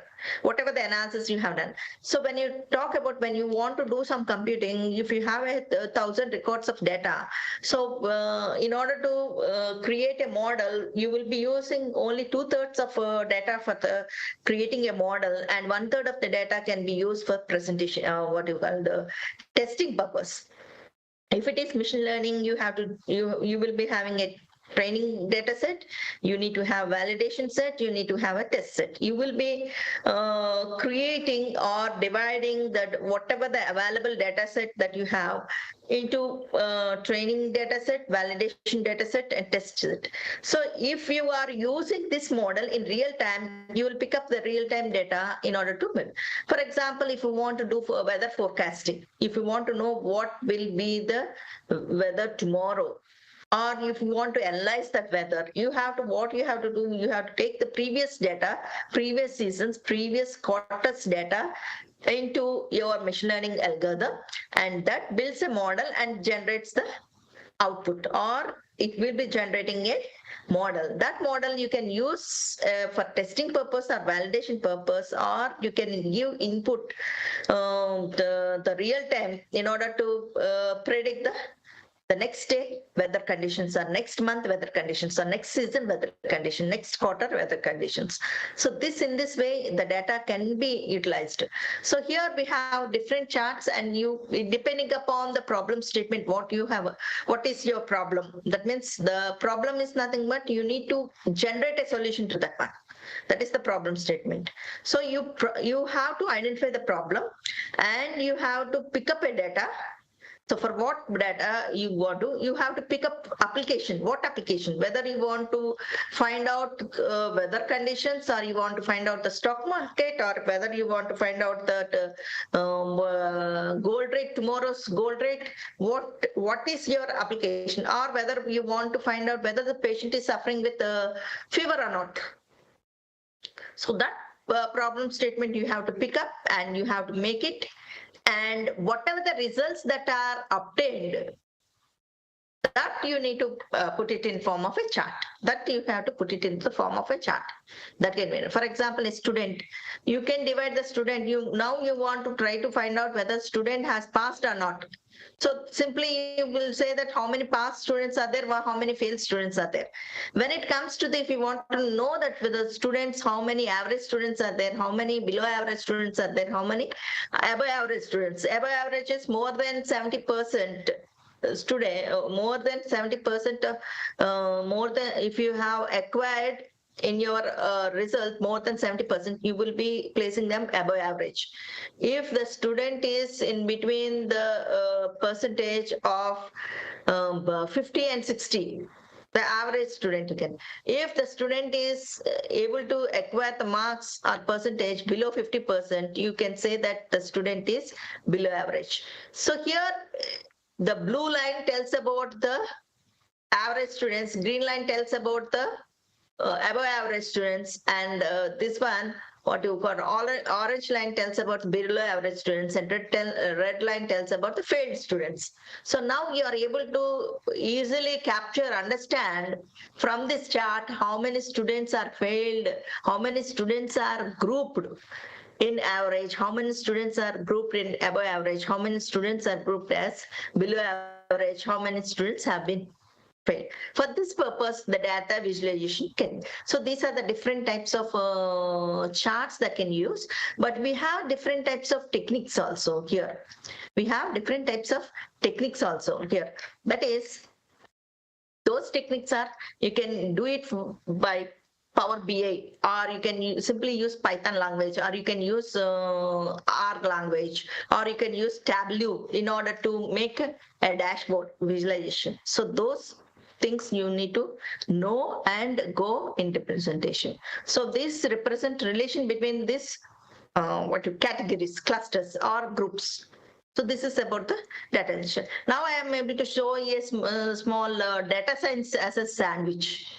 Data science as a sandwich. Here, this first layer, we will be able to know about mathematics, linear algebra, analytics, geometry, matrix, vector calculus, optimization, regression, dimensionality reduction, density estimation, classification, statistics, and probability. When it comes to the second one, second part is the programming. You should know about the programming. You think that data science, if you simply just learn the data science subject, it is enough. But if you want to really be expert of data science or become a data scientist, you should have the full knowledge about mathematics, whatever the topic I have read just now, and the programming skills, that is Python, SQL, R. If you want to connect this, you in the programming, when you are doing some application, you will have a front end and back end and storage also.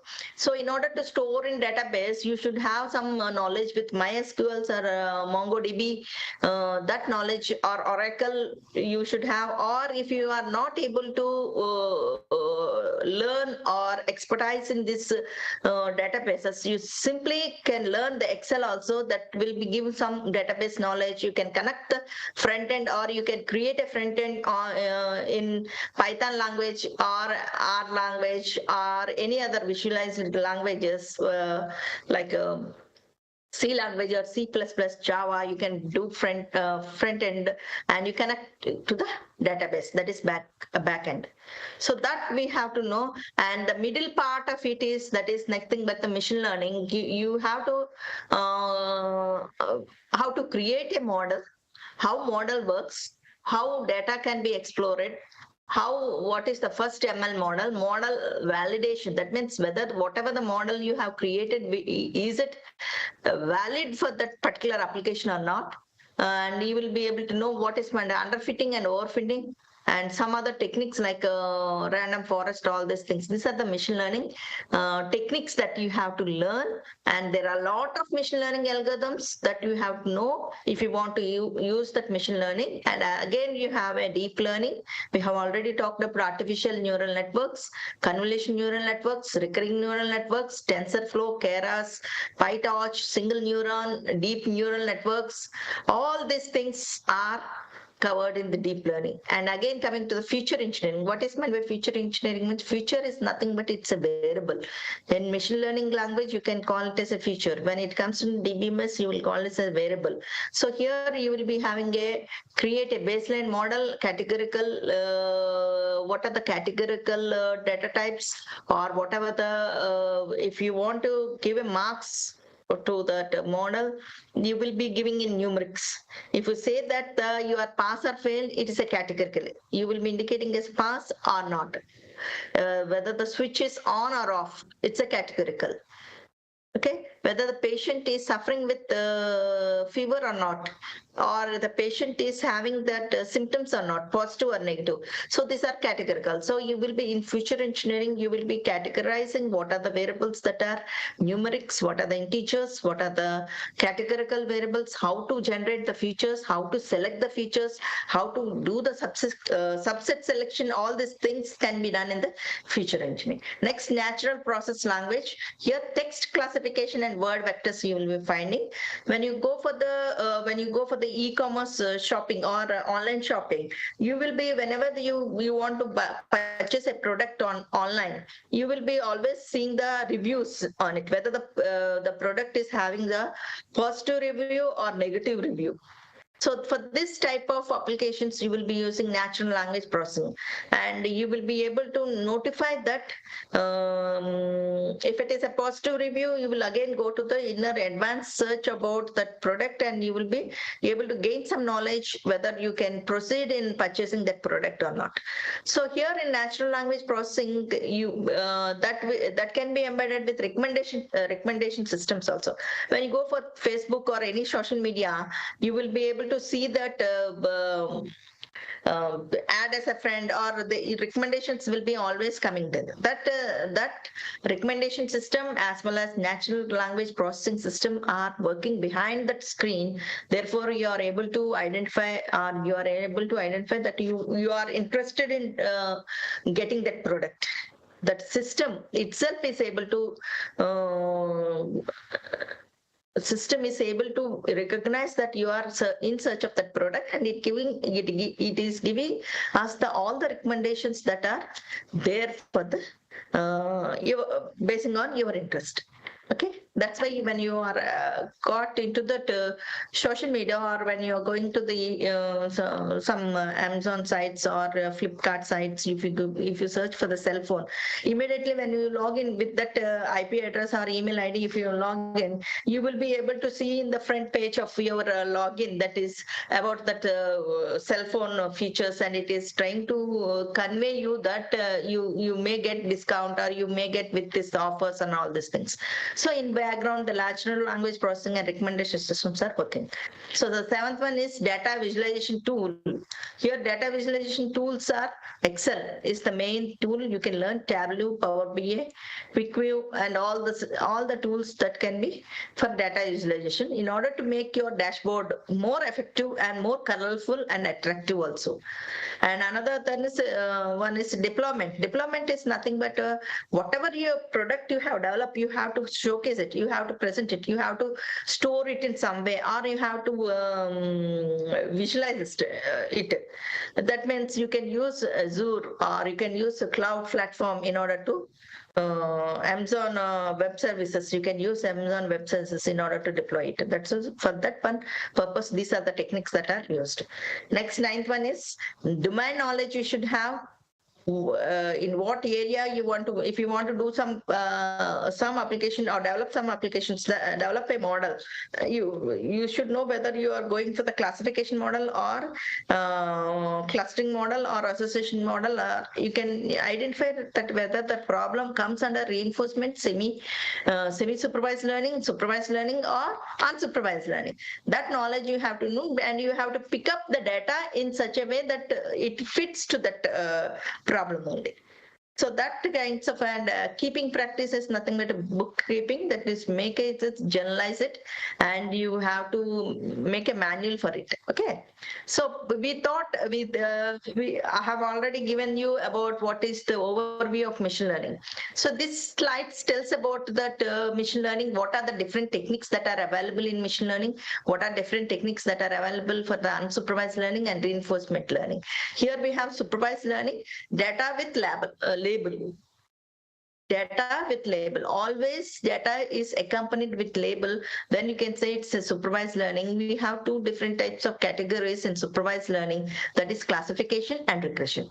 So classification is nothing but you will be accompanied with a label, and the techniques that are used for the classification is logistic regression, naive-bayes classifier, k-nearest classifier, support vector missions, neural networks, and case-based reasoning all comes under the classification. An example is whether the email is spam or not. Speech recognition comes under the class. Regression means linear regression, rigid regression, ordinary, least square regression, stepwise regression. These regression techniques are used. There is a difference between classification and regression. If the class level is numeric, then the problem comes under the regression. If the class level is categorical, then it is the classification problem. The example of regression is stock market prediction, rainfall prediction, weather forecasting. If the class label is whether the weather is comfortable or not, that means you can, the class label is yes or no, whether you can go step out or not.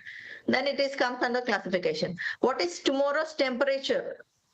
The temperature you will be giving it in form of a degrees, or 26 or 24 or 18 or 17. Then it is a regression problem. This is about the supervised learning. When it comes to unsupervised learning, data without label. You have a data, but it doesn't have a label for it. Then it comes under the problem of clustering.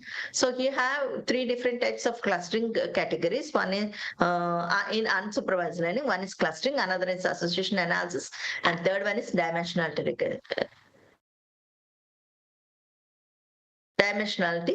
reduction. Okay, clustering is, here we have different types of algorithms for in order to solve the clustering. Identify the fake news, document analysis. This is grouping the people, whether they belongs to average group or below average group, grouping the people. So okay, And when it comes to the association rule, it is talks about market basket analysis. That is, when you purchase some item, what item you are purchasing together. If you purchase a computer system, you will be always try to purchase a web camera for it or a printer for it. So if you purchase a bread, you will be always purchasing a butter in addition to bread or a jam or a cheese or milk. So that means whatever the items that are frequently purchased, what are the items that are purchased together. That is nothing but association analysis. When it comes to dimensionality reduction, so whatever the large, huge amount of data is there, and if your model is not able to fit the whole amount of, that means your system is not supporting. If your system is having only 4 GB or 8 GB, and if your data is, or your computation supports for 16 GB, then what you have to do, you cannot purchase a bigger end system. What you will do, you will minimize the data in such a way that the patterns of the data, meaning of the data will not be changed, but you will try to minimize the data by using some techniques as feature extraction. That feature extraction by using a technique or a method called as algorithm called principal component analysis or feature selection. You have wrapper, filter, and embedded methods for it. So whenever you want to send some pictures to your friend in an email, it can support some 1 or 2 pictures. If it is more than two pictures, or the pixels is more, then means you will send by using the what you call the WinZip. You will be using to send these pictures to your friend by WinZip, or you can also share by Google Drive rather than simply sending through your mail. So that type of is a dimensionality reduction. When it comes to reinforcement learning, you have 2 different types of model-free and model-based learning. Model-free and model-based learning. So these are the contents that you will be studying in machine learning when you want to go for the artificial intelligence. See here how well that what you call as artificial intelligence have learned. Now Harvard University will use an AI professor to teach its student next semester. That means this is a robo. This person, this is an AI professor. He will be. We are advanced in such a way that this robo will teach the students of Harvard University in that way that the artificial intelligence have been developed. Okay, so what we have already discussed about this one.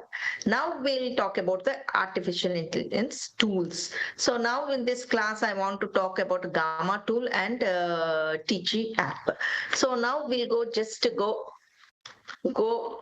the Gamma tool, how we can implement, and I'll show how we can utilize that Gamma tool now. Okay. So just Ma'am, PPT is not visible, ma'am. Just to have stopped the PPT in order to switch on to the AI tools. Okay. Okay. Okay.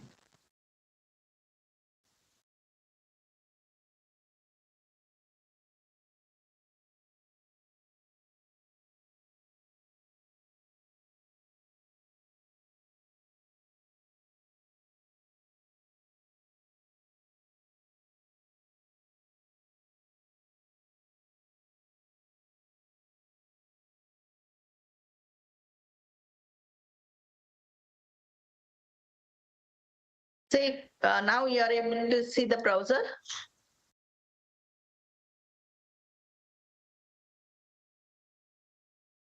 Someone can. No, madam. No, ma'am. No? Yes, ma'am. Yeah. So here I'm just typed about the Gamma app. I clicked the Gamma app here. See the window. You have the Gamma, create a new AI, new from blank or import. So now I want to create a new AI. So I can, here there are 3 categories in creating a with AI. So I can paste the text on C++ programming. So I'm clicking the generate toolbar. So here it is asking, it is giving us outline about that what are the things that should be included in the C++ programming. That is introduction to C++ programming, history, evolution of C++, basic syntax and data types, control flow and loops, functions and scope, object-oriented programming in C++, memory management and pointers, C++ standard library and modern advancement. If I want to add some other topics also, I can edit and I can add using the add card. Now, just I want to continue with whatever the topics that are given. I'm saying that just simply continue.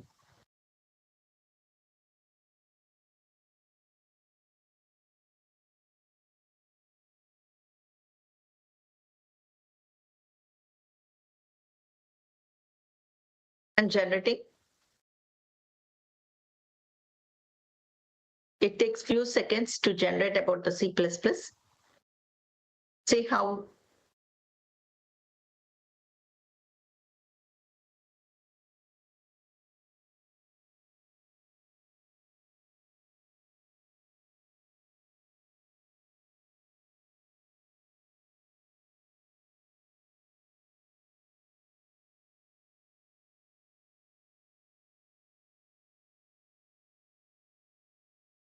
are you able to see that?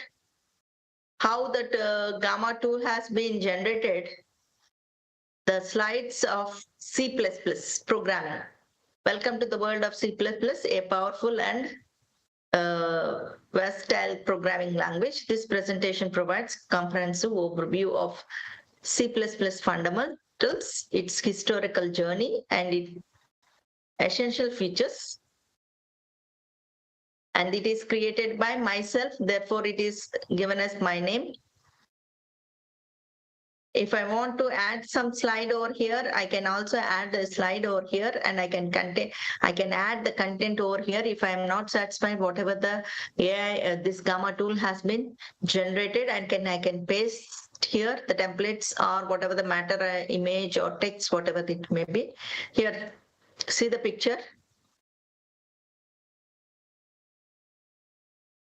It is giving the information about the evolution of C++, building blocks of C++, syntax and data types, fundamental data types, basic syntax of C++.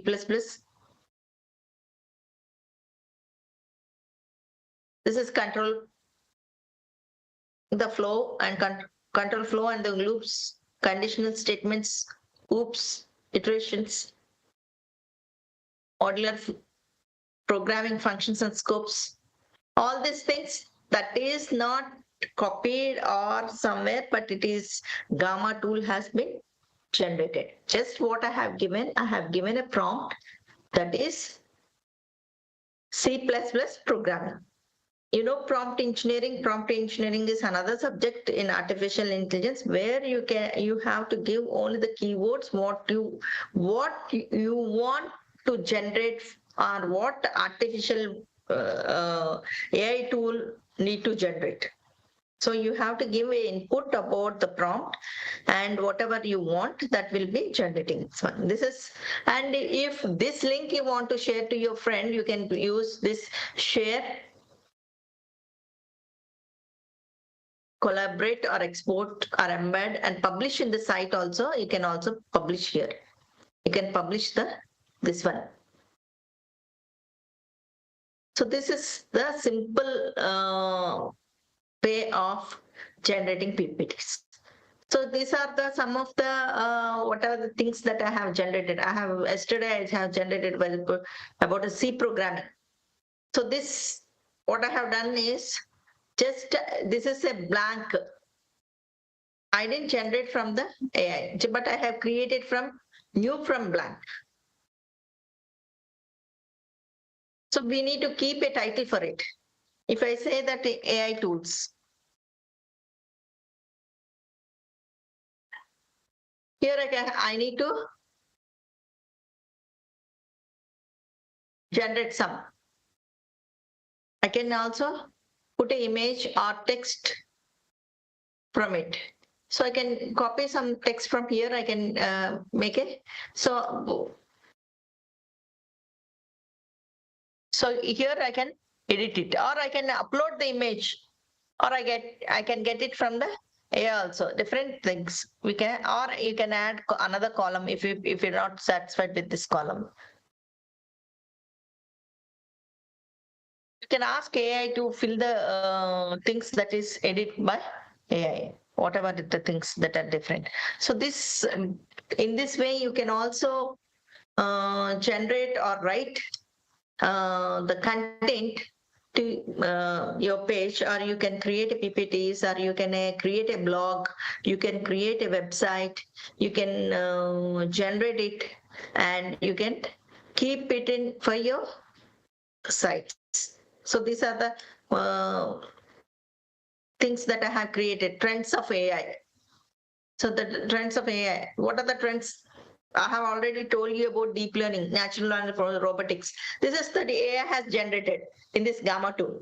I have asked just to give the, I have given a prompt as trends of AI, and it has given the current state of AI is deep learning, natural language processing, robotics, and their definitions. And even it has given about the GANs also. Advantages of AI. It is telling us the advantages of AI. AI can help doctors to diagnose medical conditions and develop personalized treatment plans for the patients. Nowadays, we have, after COVID, we had a lot of applications or apps in order to contact the doctors. So in online consultation also, it is possible after the COVID. Before COVID, we used to go to physically to the doctor or hospital if you have any problem. But after COVID, that is the communication through internet has been improved drastically. And the COVID has taught us that how to connect online also. So before we used to have this type of workshops only physically. We don't have this much of a gathering online. But after COVID, during COVID, we are able to learn that how to connect each other in a different places or different locations and still learn the contents. So nowadays there are a lot of resources, lot of information that is available in the Google, and only thing is you should have a system, or you should have some internet Wi-Fi connectivity, good Wi-Fi connectivity, high speed, and you should have the interest to learn. So a lot of resources are available. So these are the advantages that are these applications of AI in various industries, finance, retail, education. This all contents was given by the AI in this Gamma tool. Okay, this is about the Gamma tool. Now I want to tell you about the teaching app.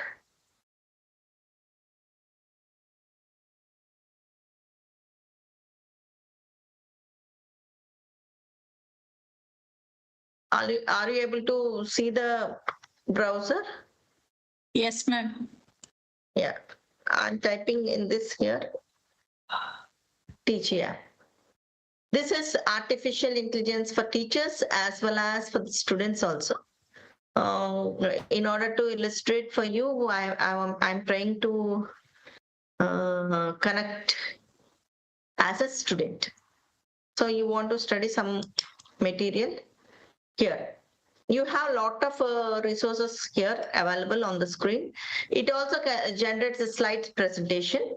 So if you have a YouTube link, you can give that YouTube link to as an input.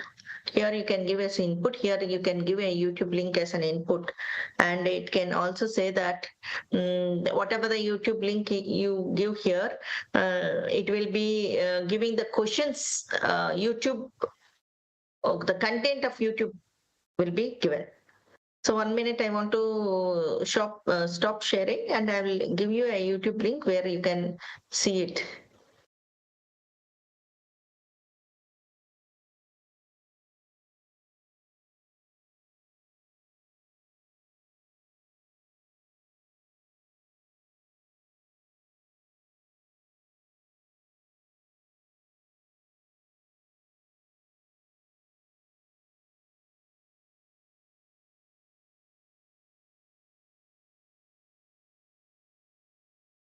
1 minute time. Yeah, ma'am.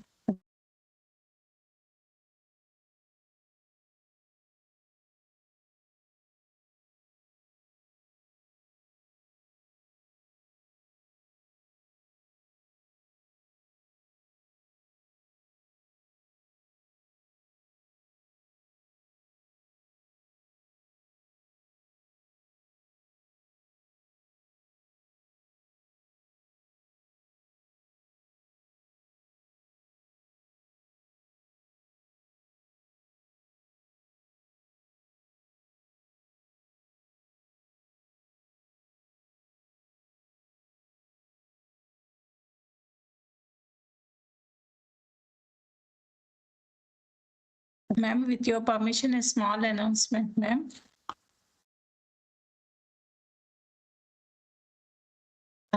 Dear participants, you all have to submit feedback attendance form that will be posted after the 3 sessions, and also you are having a quiz based on your attendance and quiz performance. Your certification will be provided. So attendance and attending the quiz and submission of feedback and attendance form is mandatory for all of you. Please note this announcement.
Now we are able to see.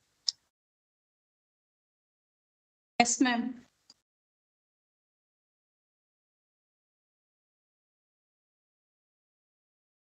I have pasted the YouTube link.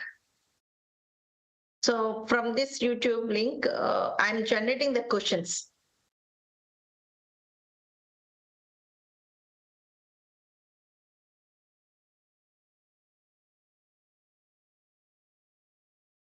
So this content is regarding the deep learning.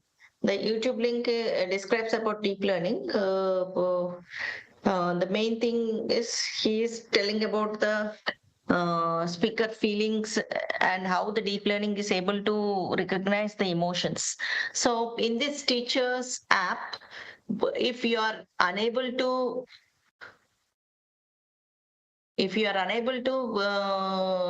visualize or understand the content about the YouTube, if it is in the foreign language or some other language, you can also ask, give the YouTube link to this teaching app, and you can ask to generate the questions also. Okay, so that is another application about this teaching app. And another application is text summarization. Text summarization. So you have a lot of content and you don't have the time to read all the content, and you don't have much knowledge about that content. So what you can use this app, and you just click on the text summarization, whatever the content that is there available, you can give the content to this app and click the text summarization, and it gives the gist or abstract about the content.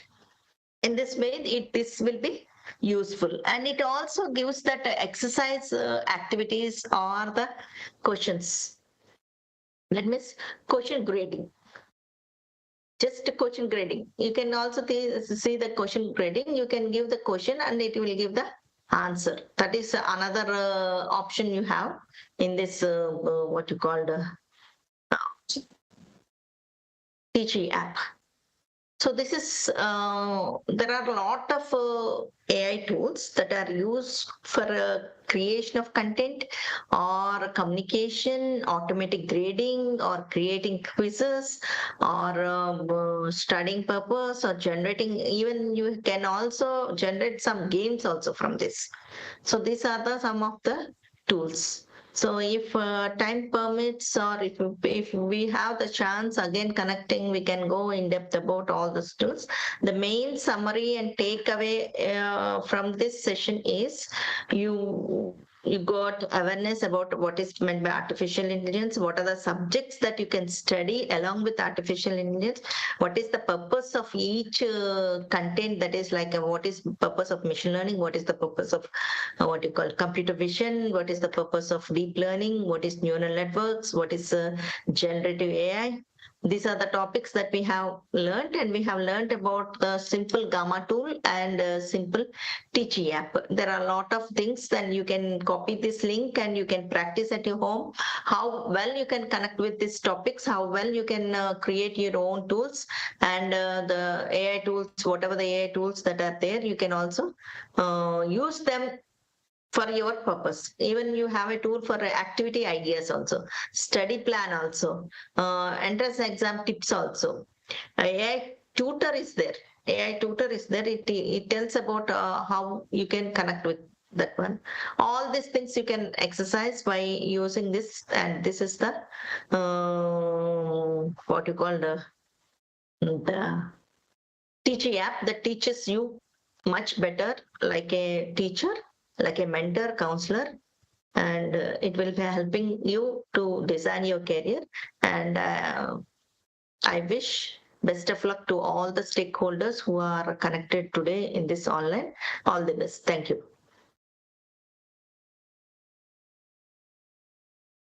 Thank you very much, ma'am. One of the question that student posted. Yeah, please. Yeah, ma'am. Is it in chat box? What are the, yes, ma'am. What are activation functions? Yeah, activation function is used in deep learning. It is, we have different types of activation function, like sigmoid activation function, tan activation function, Adams optimization activation functions. That depends upon your problem statement, how you can assign that, what type of activation function you can use. And if you are really interested in the deep learning purpose, you can use this activation function to activate all the neurons or neural networks, that is number of layers that are connected in the deep learning. Okay, and I think this much knowledge is enough at this point of view. And if any of the students really want to know much about the deep learning or activation function or artificial intelligence or machine learning, you are open, because JNTU GB is located in Vijayanagaram. You can meet me anytime and you can clear all your doubts. We can connect. We are always welcome you to our university. Thank you. Yes, ma'am. One more question. From where we can download those apps? You can go to the Google, you can say that AI tools, free open source, you will be getting so much of tools that are there, and you can download them by clicking. And I have shown only 2 tools, but actually we can have 10 to 30 tools also, which is useful for yourself, and we can deal it. But as time is not permitting, then we can. Someone asked us what is the policy of optimization. Optimization is nothing but improvement. We have a lot of optimization techniques in artificial intelligence, that particle swarm optimization, ant colony optimization, ABC optimization, and cuckoo search optimization. Like this, there are a lot of optimization techniques. If you are interested, you can contact us or move ahead, or you can also ask your teacher in your college regarding this optimization techniques. Okay. Thank you. I think next speaker is ready to take up the class. Thank you all. Good response. I thank all the stakeholders who are connected today for this one, and stay tuned to know much knowledge about all the topics that we have promoted in this brochure. Thank you. Thank you, ma'am. Thank you very much for your wonderful support and deep insights regarding the AI and its tools, and also AI tools like Gamma app, Teachy app, prompt engineering, data science in nutshell, the ultimate AI tools regarding all those topics. Thank you very much, ma'am. Thank you very much for your deep insights. Now I welcome Dr. Bindu Madhuri Madam, the Session 3 resource person on mathematical foundations.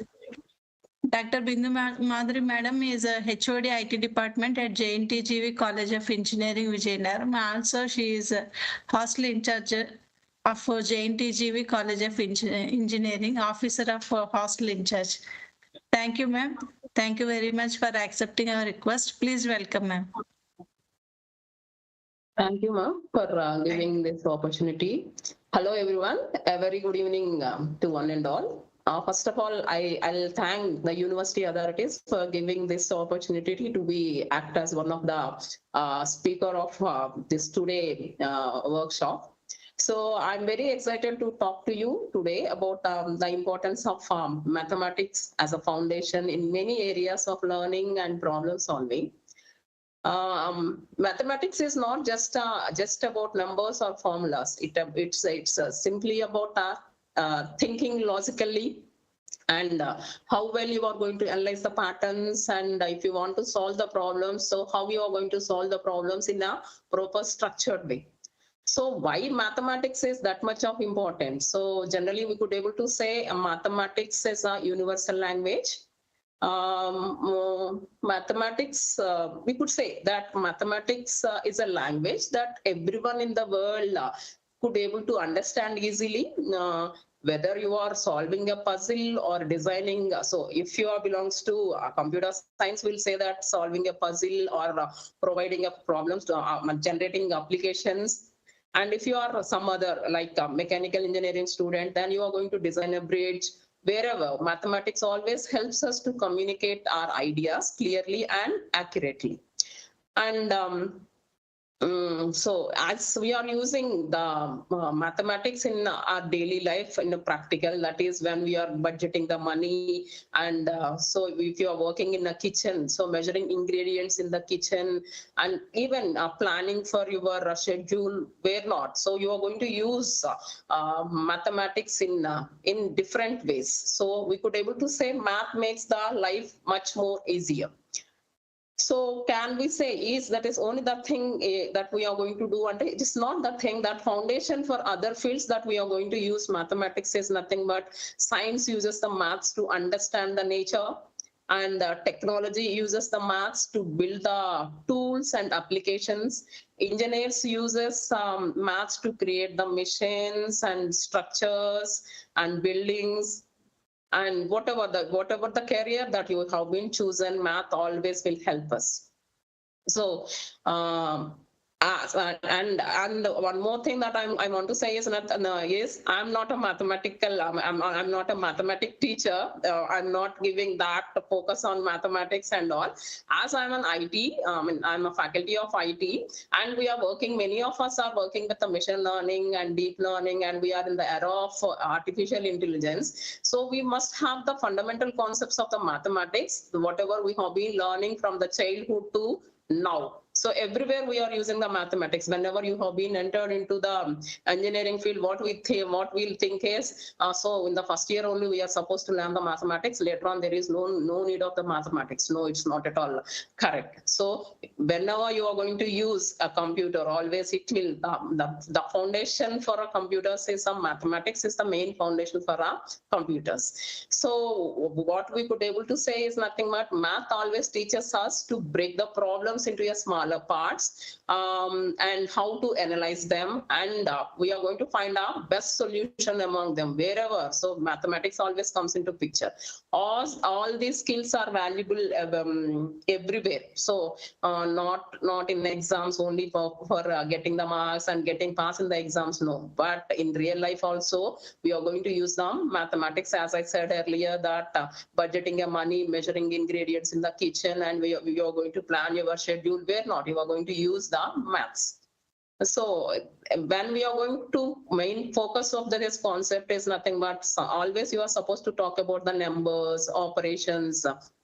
So why we are supposed to go for numbers and operations are nothing but these are the building blocks of all maths. Numbers and operations are the building blocks. We could able to say these are the building blocks of all mathematics, and understand them. So it understands us well. So how we are supposed to go for it. And in the previous session, you may heard about pattern, the term called pattern, and so patterns and logic. So how we are going to do again mathematics always comes into picture. So the patterns and thinking step by step, how well you are going to do, so that we could able to get a proper answer to the particular one. So wherever we are going to use, so in a daily life also we are going to use mathematics. So today we are going to discuss about some of the fundamentals of the mathematics.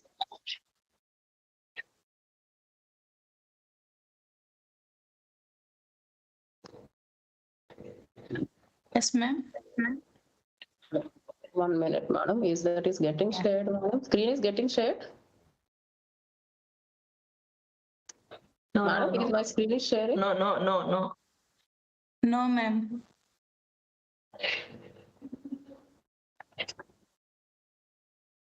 Now, Yes, ma'am. Yeah. Yeah. So this is the mathematical foundations for a computer programming. Today I'm going to discuss it unlocks the power of mathematics to become a skilled computer programmer. In this presentation, we are going to explore the essential mathematical concepts that are from the foundations of a computer science, from number systems to the data structures, algorithms, problem solving strategies. You will gain a solid understanding of a mathematical foundations, which is going to empower modern software development. So I'll welcome you all to join this journey to unlock the power of mathematics and transforms our way to approach to the computer programming. So what is a computer programming? First of all, we'll go with. So that will be the communicating with the computers. So creating a software and logical thinking. So what do you mean by communicating with the computers? So that is a programming. So whenever if you want to communicate with two people, the communication always done between two people only. So if I want to perform a communication with other people, so there we are going to use a specific language. So the language is the thing that we are going to communicate with each other.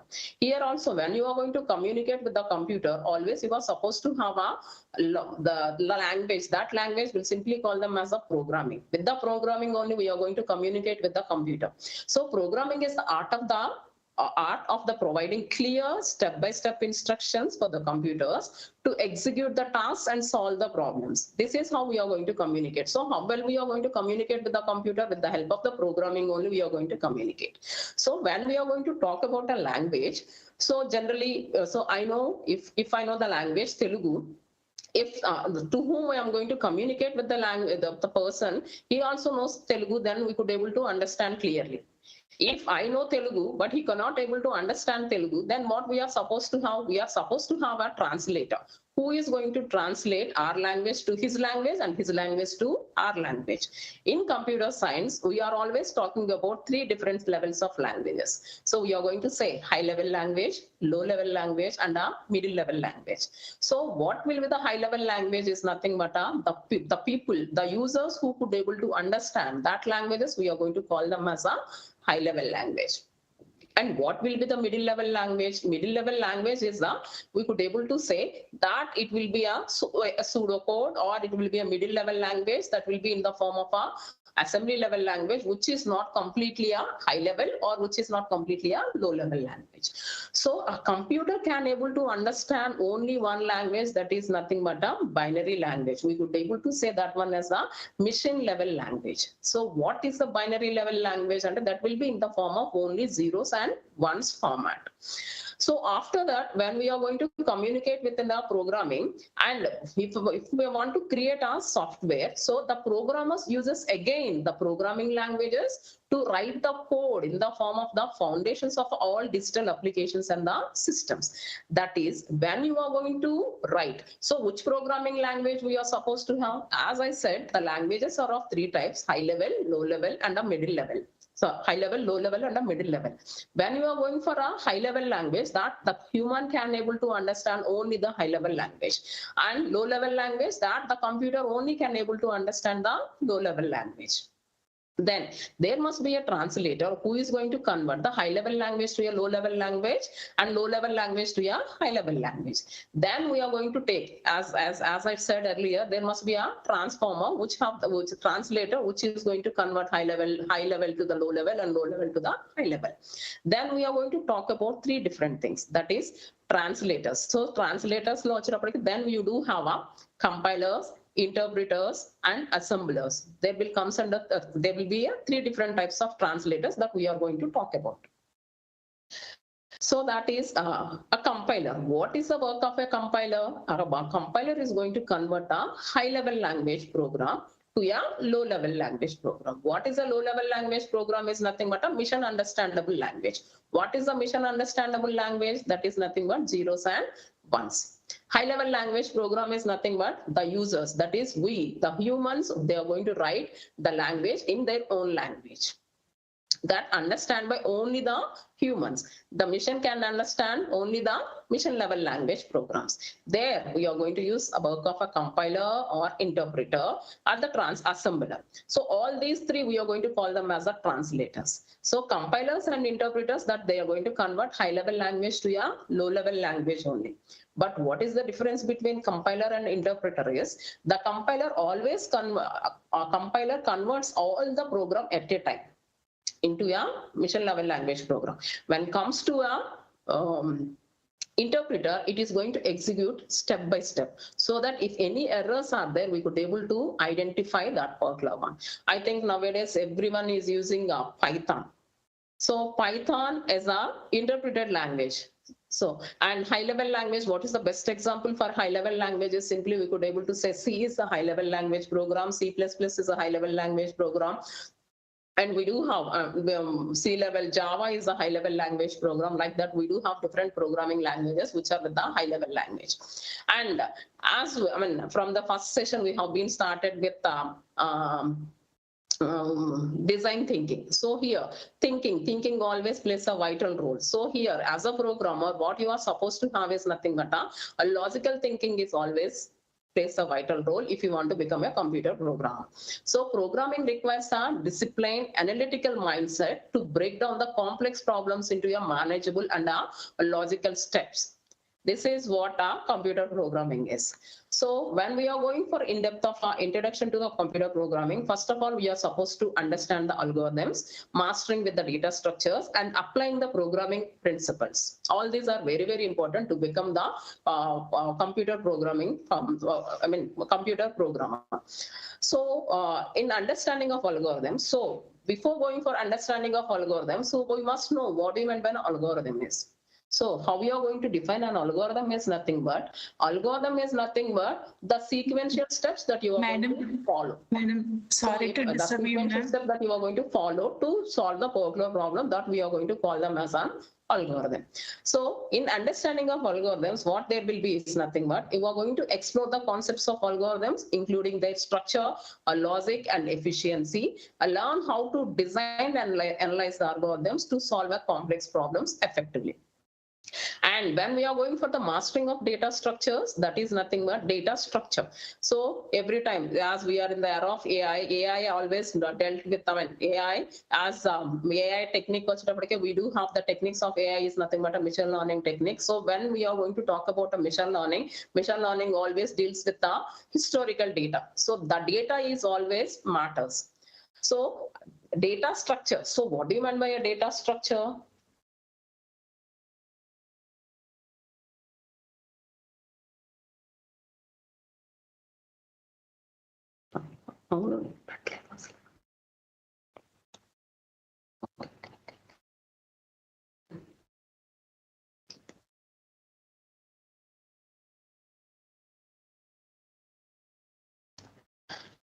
Yes, ma'am. So delve into the data. So we are delve into the data structures, the structure of a data. So how you are going to store the data. So whether you are going to store the data in which format. So in which format you are going to store the data, that is in arrays or a linked list, stacks, queues, trees, that we are going to see. So how you are going to, what are the data structures and how you are going to store the data. And finally, we are going to apply the programming principles. That is, you are going to apply the fundamentals of the programming principles. That is nothing but you are going to have as it is an object-oriented programming, if it is the procedural-oriented programming, always you are supposed to follow a specific procedure to follow it. So the main objective of this session is to understand the importance of the mathematics in computer programming. So you are going to learn the key mathematical concepts used in programming and build a foundation for solving the computational problems. These are the main objectives of this session. So what is the importance of mathematics in programming? In normal way, while I'm starting the session, I have been given a simple glimpse about in daily life how well we are going to use the mathematics. So but here we are going to have a mathematics in programming, how we are going to use, where we are going to apply the in real world applications where we are going to use the concept of a mathematics. That is why mathematics is. It helps in logical thinking and problem solving, as I said earlier, and used in algorithms and data structures, and it is essential for fields like machine learning, graphics, and cryptography and all. So I think madam has given previous session, madam has given what you meant by machine learning and all, and you are aware of graphics, and cryptography is a new term that you may not aware of. So cryptography is nothing but, so if you want to communicate with your friend through message, so whatever the message you are being sent from to you to your friend, that should not be read by any other person. If you want to keep that one in an encrypted way, so only that will be read by your friend. Then we are going to convert plain text to a unreadable text, that we are going to call them as a ciphertext. That process we are going to call them as a cryptography. And where we are going to apply this mathematics in real time is nothing but, if I want to develop a game development, then the mathematics are nothing but geometry you are going to apply, and linear algebra, whatever you have been learned in earlier classes, you are going to use over there. And you are aware of web search engines. I think Google is the best web search engine we are going to say. So if I want to go for the particular one, again, the graph theory falls, again, you are supposed to use the concept of a graph theory. So where the graph theory, again, it will be related with the mathematics. And as I said, cryptography. So there we are going to use the term called data encryption. There you are going to use the concept of a number theory. And especially number theory in data encryption, we are going to use a prime number concept. As we are aware of what do you mean by prime number and all. So the same concept we are going to use for the data encryption and all.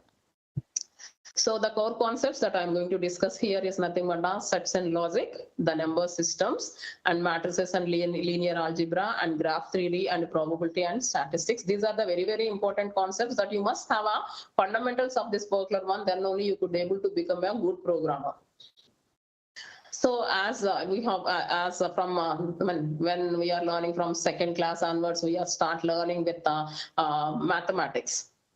So set.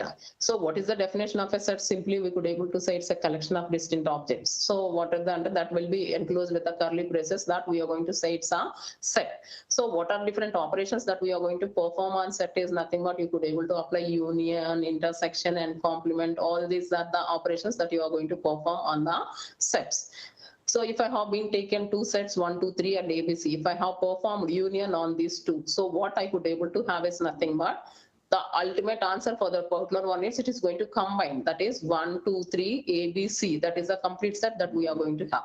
When you are going to apply intersection on the example which I have been given, that is what you are going to have is nothing but intersection is nothing but what you are going to have. It's any of the common term that you do have that it is going to extract. But in the given set examples, it doesn't have any common term. That is, we are not going to get anything. It's a null set that we are going to have. So complement is nothing but we are aware of. Complement is nothing but 1 minus the particular one that we are going to have it. And the complement is nothing but if I have been given a set of numbers 1 to 9 and I have been given the complement of 1, 2, 3, that means we are going to exclude 1, 2, 3 and the rest of the things that is going to get displayed over there. Next, we are going to talk about logic. I think you could able to follow me. If I'm going faster, then let me know so that I could go a little bit slower. Could you able to follow me?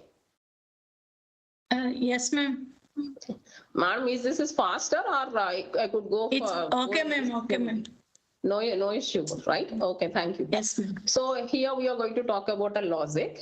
So here we are going to talk about our propositions. That is, what a logic is always realized with is nothing but. So when we are going to make the statements, we are going to check whether the statement is true or false. So that is, if I said tomorrow is a holiday, will you trust on me?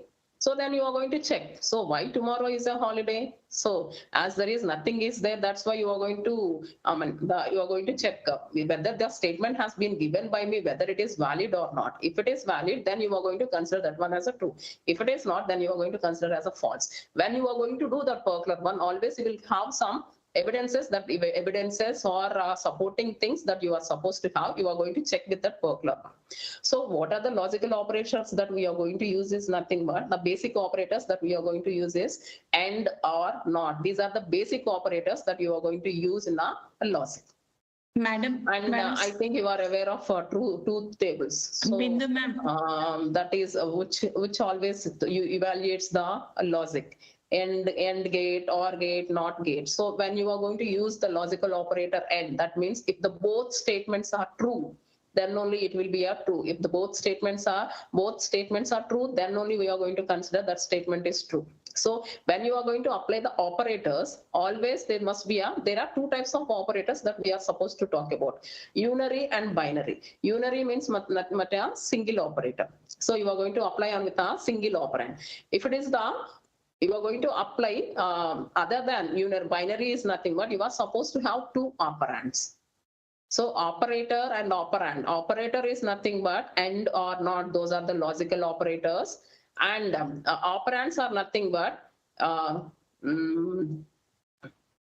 sun rises in the east. Madam, am I audible? Bindu, ma'am? Yes, ma'am.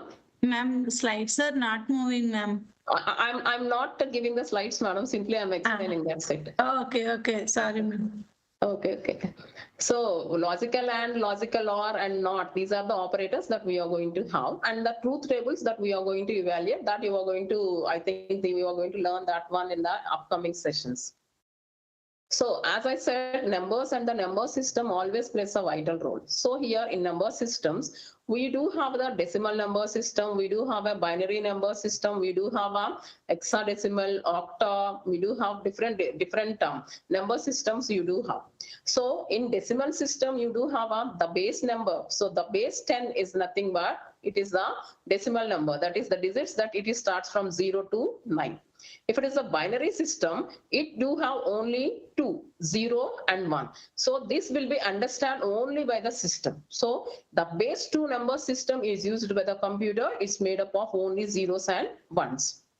decimal number system that will be used in a daily life. Now, wherever you are going to use the numbers with the 0 to 9, the combination of 0 to 9 numbers only we are going to use in our daily life. When it comes to the hexadecimal number, it's a base of 16 system. It is from the 0 to 9 and the letters from A to F you are going to use in our hexadecimal systems.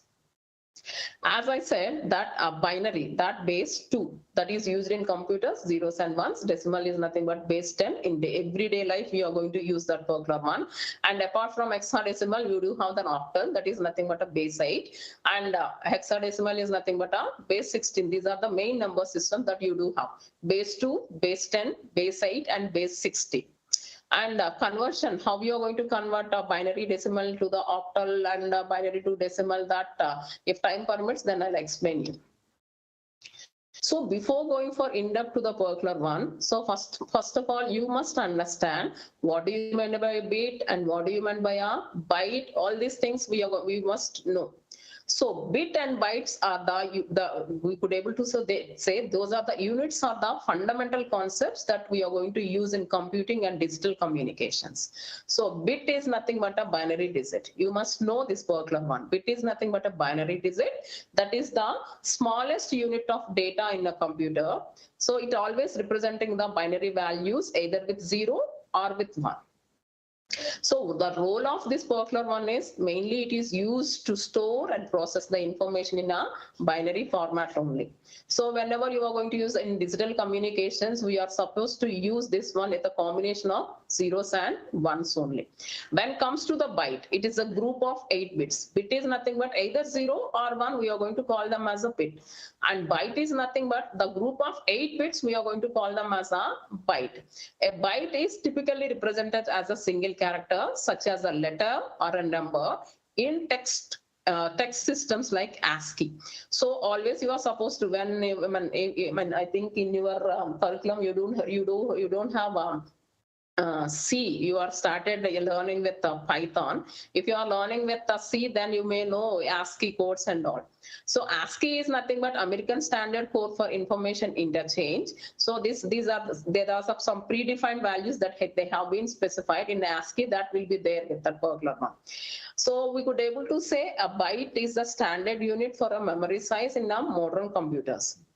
Apart from that, we are going to use large units of data. That is nothing but kilobyte. 1 kilobyte is nothing but 1024 bytes, and megabyte 1024 KB, and gigabyte is nothing but 1024 MB. 1 terabyte is nothing but 1024 GB, and petabyte, exabytes. We do have different things. So all these are the data measures that we are going to use. The base one is nothing but a bit, byte, later on kilobyte, megabyte, gigabyte, terabyte, petabyte, exabyte. All these are the combinations that we are going to use in daily life.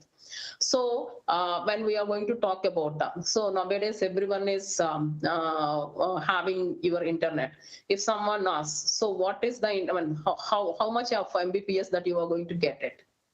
So you are going to say that is 10 Mbps, 100 Mbps. So what do you mean by that particular one is nothing but a megabits per second that you are going to have.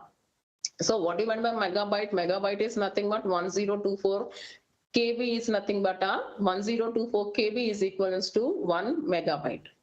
So kilobyte per second is nothing but kbps, and mbps is nothing but a megabits per second. And these are the measures that we are going to measure. These are the measures that will be used for measuring the data transfer speed.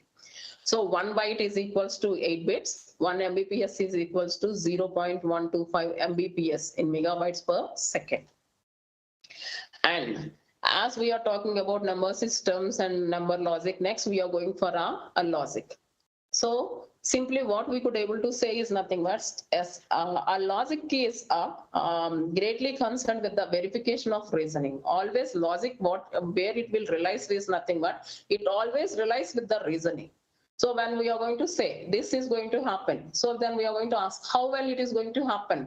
What is the reason that it is? What is the reason behind that particular one to perform this particular operation? And okay, logic, when we are going to perform a specific logic, always it will be meant with a reasoning. If you are supposed to provide a specific reasoning, then only this will be get validated. So that is when a given set of statements have been given to us, always we are going to validate validate, and from that validated information, we are going to draw the conclusions from the given statements. That we are going to call them as the, how you are going to come to the conclusion is nothing but you are going to perform some logic. You are going to apply your logic on the particular one to draw the conclusions from the given set of statements. So simply what we are going to say is nothing but logic is independent of any other language that is associated with the set of the arguments. As we are going to say, humans we are blessed with the God that we are intelligent than any other creature on the particular earth. So humans are the humans are the most intelligent one. That's why we do have the natural intelligence. The systems doesn't have the intelligence. That's why we are going to use the term called artificial intelligence. That is, whatever the intelligence that is there with us, we have been given that intelligence to the system. So that will mimic like us. So you got my point. So natural intelligence resides with the human only. Human or the God created creatures, only the God created creatures have the natural intelligence. So the missions have been invented by the human. So will they have their own intelligence? No, they doesn't have own intelligence. The humans, we are giving our intelligence to the system. That's why we are going to use the term called artificial intelligence, which is not a natural intelligence. Whatever the information or whatever the intelligence that we are carrying, we are giving that information to the system. That's why we are going to call that one as the artificial intelligence. So that's why humans will have the more ability to sense of mind. So when I'm going to do something, so for suppose when I'm delivering a lecture, in meanwhile, Hema madam has interrupted me. Madam, the slides are not getting changed. So then I'm going to receive the instruction, whatever been given by her. Accordingly, I have been responded to the appropriate one. So, madam, they haven't been, there is no specific templates are there to transfer. Just I want to share the slides. That is the information that I have been shared with them. So that's why my sense of mind is there and could be able to explain. What are the conclusions that I could be able to draw is nothing but based upon my sense of mind. The sense of mind, I could be able to call them as a logic. So that is nothing but logic provides the shape to the sense of mind, and logic that outcome the sense of mind. So where it is nothing but it simply have the logic always deals with the validity statements. From the validity statements, it is going to collect all the valid statements and it is going to generate some specific conclusions, and by using that conclusions, it is going to generate a specific thing. And before going to the particular one, so arithmetic operations that we are going to use is nothing but addition, subtraction, multiplication that we have been learning from the childhood to till now we are applying. Addition, that is nothing but a fundamental operation that it is used for combining 2 or 3 numbers to find their sum.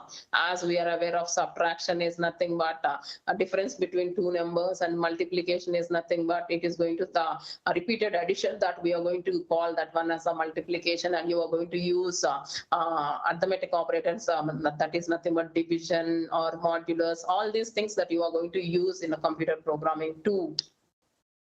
And after that, we are going to have a Boolean logic and linear algebra. So Boolean logic and algebra, where it is there with. So when we are talking about a Boolean logic will always with the Boolean logic. So logic always relies with the true or false, 0 or 1, whether it is true or not. So how we are going to check this particular one, and there we are going to use some logical operators called and, or, not. These are the logical operators that we are going to validate whether the statements are true or not to draw the conclusions from the given statements. So later on, we are going to talk about matrices and linear algebra. So matrices is nothing but a rectangular array of numbers. That is, array is nothing but the homogeneous elements that we are going to call them as an array. We could able to say a matrices is nothing but a 2-dimensional array is nothing but a matrices. And generally, the number system we do have we do have scalars and vectors. Scalar is nothing but a single valued one that we are going to call them as a scalar, and two more than one values that we are going to call them as a vector. And we could able to say matrices is a vector. In when comes to the array is nothing but a homogeneous elements that we are going to specify it. So matrices is nothing but two-dimensional vector is nothing but a matrices, or two-dimensional array is nothing but a matrices that we are going to specify it. So where you are going to apply this matrices is nothing but, so transformation in computer graphics you are going to have, and solving the linear equations there also you are going to use matrices and linear algebra concepts. Apart from that, as we want to become a computer programmer, we must know the concepts of numbers and variables and the data types and all. So numerical representations that we do have is nothing but we do have a binary. As I said, there is a binary. Binary is nothing but 0 and 1. Decimal is nothing but 0 to 9. Hexadecimal is nothing but 16, base 16, and octa is nothing but base 8. All these number systems that we must aware of this particular one, and we must know how well it is going to convert. As I said that a computer cannot able to understand the high level language, then what it has to do is it has to convert high level language to a low level language. A low level language must be in the form of zeros and ones. So if any decimal number has been given, that is 10, then how we are supposed to convert is nothing but you are supposed to convert 10 to a base number. That is the equivalent of conversion from decimal to the binary. If time permits, I'll show you how you are supposed to convert a decimal to the binary. And we are going to talk about variables and data storage, and that is nothing but when you are going for in-depth of the as in previous class madam has said, here we are going to feature selection or feature extraction. When she used the term called in machine learning, you are going to use the term called features. In programming languages, in data in DBMS, you are going to use the term called variables. So what do you mean by variable? Variable is nothing but it always stores the values which varies. It's not a constant one, it is going to get changed. And understand various data types, that is nothing but what are all different data types that you are going to have is nothing but we do have the integer data types, and we do have a floating point data types, and we do have the strings. So what do you mean by a string? When we are talking about if you want to define a language, simply we could able to say a language is nothing but set of strings. What do you mean by a string? A string is nothing but set of characters. What do you mean by a character? Character is nothing but a simple simple symbols that we are going to call. So how we are going to define a language? Language is nothing but a set of strings. A string is nothing but a set of characters, and character is nothing but a special symbols that we are going to call. So all these things that we are going to use here, and as I said, arithmetic operations that we are going to have is nothing but addition, subtraction, multiplication, division, logical and logical or, all these things that will be used for the problem solving, programming algorithms and problem solving, there you are going to use. Again, the things, variables, data types, and finally we are supposed to have the naming conventions. Naming conventions are nothing but, so what you are supposed to have is, so we are supposed to make our data in a readable format, and then we are supposed to convert a data into a required format, that is transforming a data into a required format, that we are going to call them as the naming conventions. And as I said, the numbers will be the integers, floating point, and binary. So integers are nothing but a whole number. Both the positive and negative numbers, we are going to call them as an integers. And comes to the binary representation, we could be able to say it's a combination of zeros and ones. 0 is one bit, and 1 is another bit. So byte is nothing but 8 bits is nothing but 1 byte. And floating point is nothing but it is a numerical value that can be represented in a fractional part. That is nothing but 1.07. That is a floating point number. Next, we do have arithmetic operations like addition, subtraction, multiplication, divisions, all these things that we are going to use with. So these are the symbols that we are going to use, the same things that we are learning from our childhood to till now, the same things that we are going to have it. So arithmetic operators that you are going to use, logical operators like and, or, not are the logical operators that you are going to use for making the decisions. Whether the statement have been given by us, whether it is true or not, then we are going to check with the logical operators, that is and or not. And relational operators that we are aware of, nothing but relation. What is the relation between one operand to the another operand? Then we are supposed to have the relations, that is nothing but lesser than, greater than, equals to, less than or equals to, greater than or equals to, all these things. We are going to use the same things what we have learned in earlier classes, the same concepts we are going to use in computer programming too. And when you want to become a computer programmer, then you are supposed to know what are the different conditional and control structures that we do have. Conditional statements and the loops.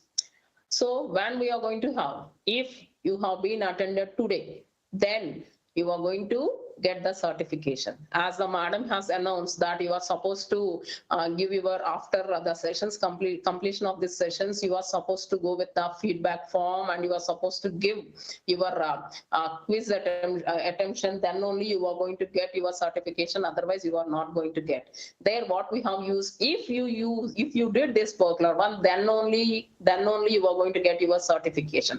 That, so if these conditions get satisfied, then only you are going to get the antecedent and a precedent. So if this if this was to happen, then this should happen, then only you are going to get certification. That is nothing but if this happens, then this. If not this, then no. That is what our logic there with. So in the computer programming also we are going to use the same thing, that is nothing but if and else. So we are going to say if and else and loops and switch statements, all these are nothing but the conditional and the control structures that we are going to have. So if and else is nothing but a conditional statement that it will be executed on a different paths based on a specific conditions. And when it comes to the loops, loop is nothing but it is a repeated execution of a code. It is a repeated execution, the same thing that you are going to do. That is nothing but a loop that you are going to have it. So we could able to say in a iterative problem solving, we are going to use the concept of a loop. And switch statement is nothing but if this is not going to get happen, you are going to switch to something else, then we are going to use, that is nothing but a switch statement. Simply what we could able to say is nothing but in real life how we are going to use the same thing that we are going to apply in a programming language too.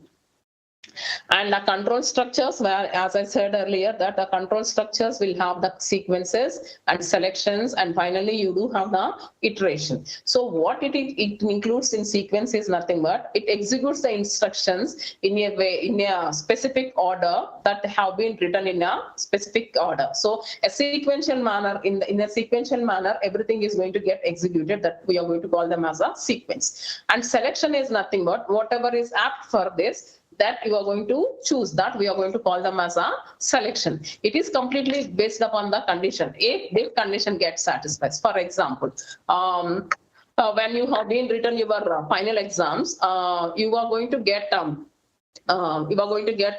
grade. So if you acquired 90% and above, then you are going to get a grade called S. If you got 60 and above, you are going to get a grade called something. So that is what a selection. If this condition gets satisfied, this is the grade point that you are going to get it. That is nothing but a selection. And comes to iteration. Iteration is nothing but it is going to have repeating a set of instructions until it reaches to a specific thing, that we are going to call them as a iteration. And if there is a specific condition is there, if you meet to the specific condition, you are going to repeat that process until it gets satisfied. That is nothing but an iteration.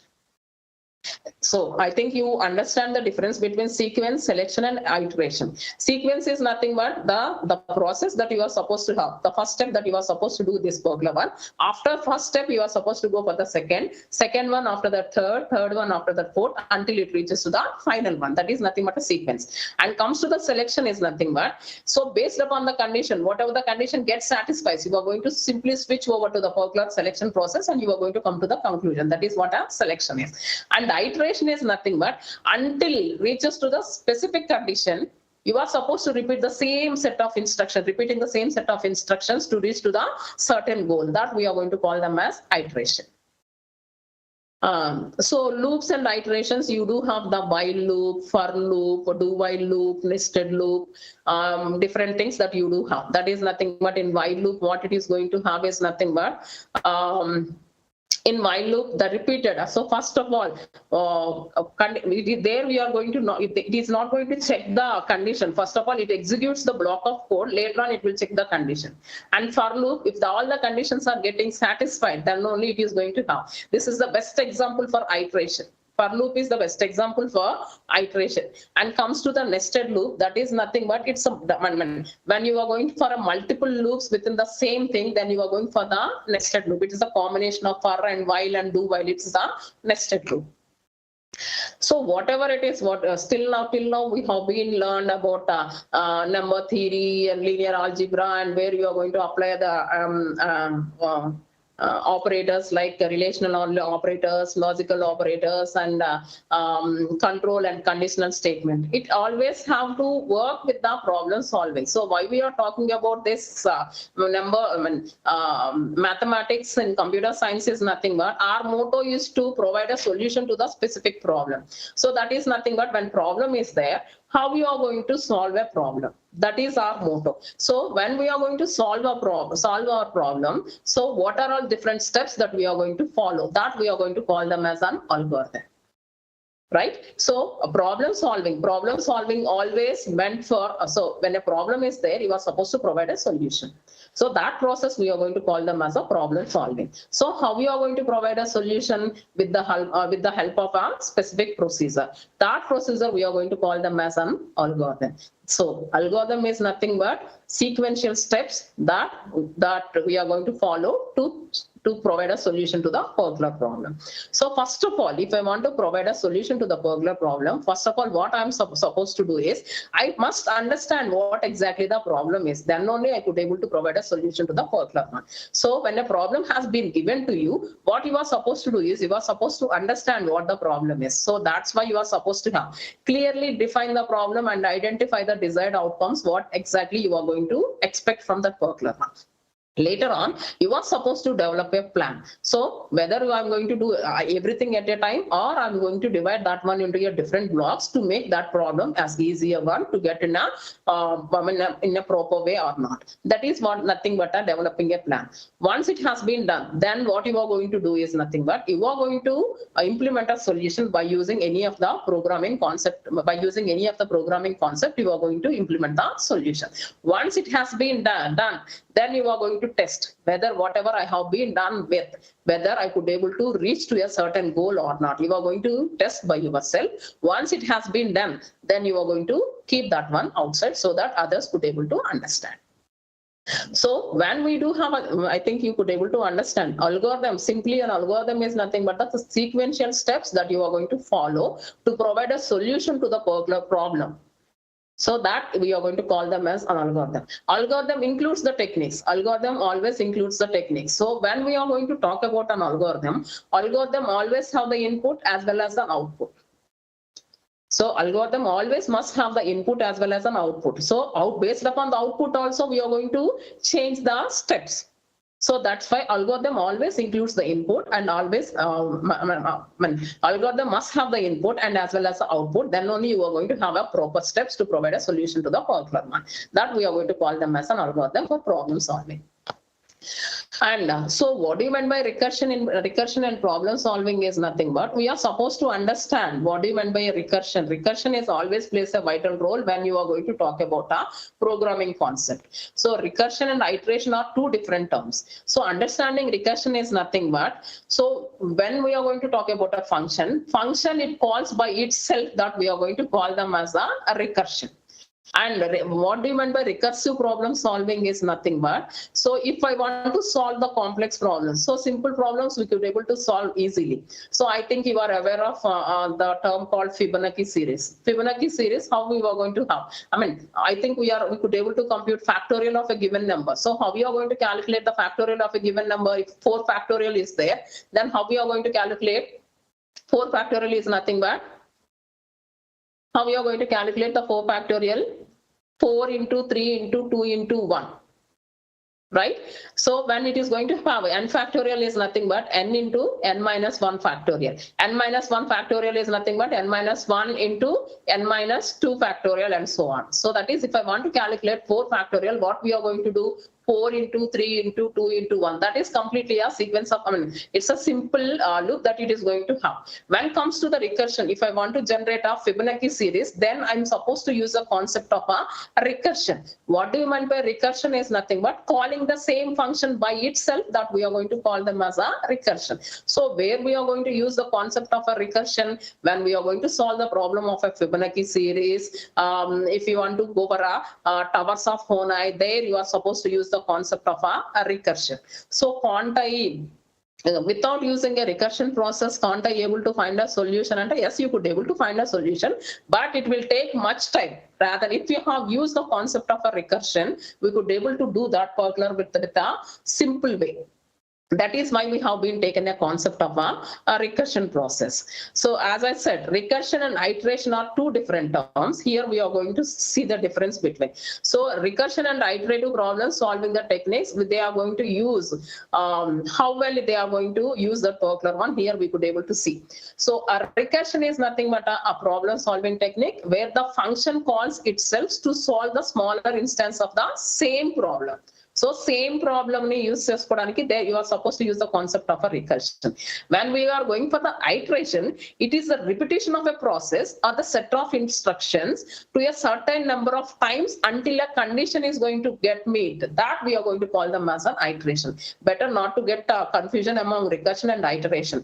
Iteration is nothing but set of repetition process that we are going to do. That is nothing but set of instructions for a set of number of times that you are going to meet. That is nothing but an iteration. When it comes to the recursion is nothing but the same thing, the same function it is going to call by itself. That function that is going to call the same function itself, that we are going to call them as a recursion. And simply we are going to use the term called trade-off. Trade-off is nothing but recursion can be more expressive than iteration. So which one is better one? And simply we could able to say if you use the concept of a recursion, we could able to explain it clearly. When it comes to the iteration, we can't able to do the more efficient way. We can't able to do the particular one.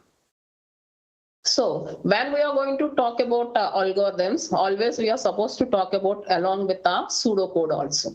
So algorithm is nothing but, as I said, it is a simple step-by-step process or step-by-step instructions for solving any problem. And pseudocode is nothing but it's a high-level description of an algorithm. We are going to say it's a high-level description of algorithm using a mixture of natural language and programming constructs. It's a natural language as well as the programming constructs that we are going to use to define the pseudocode. Algorithm is completely high-level language program that user could be able to understand well. We are going to write it as algorithm. And comes to the pseudocode. Pseudocode is a combination of a natural language as well as the programming constructs. We are going to call them as a pseudocode. And once the algorithm and pseudocode has been written, then we are supposed to use the term called efficiency. So what do you mean by efficiency? There we are going to calculate the efficiency in two ways. One is time complexity, second one is the space complexity. What do you mean by a time complexity is nothing but within a time period. How much time period, if a problem has been given to you, how much time that you are going to complete that particular problem, that we are going to call it as the time complexity. And space complexity is nothing but how much memory is required to do the particular one, that we are going to call them as the space complexity. So whenever you have been written a program, you are supposed to go with two complexities that you are supposed to calculate. One is the time complexity, second one is the space complexity. And time complexity and space complexity must be a minimized one. Then only we could be able to say you have been a good programmer. So when we do have problem solving strategies and algorithms and problem solving strategies, what we are supposed to have is nothing but, so first of all you must have the algorithmic thinking, and after that you are supposed to perform some sorting and searching techniques, and later you are supposed to go with the recursion and iterations that we have been discussed earlier.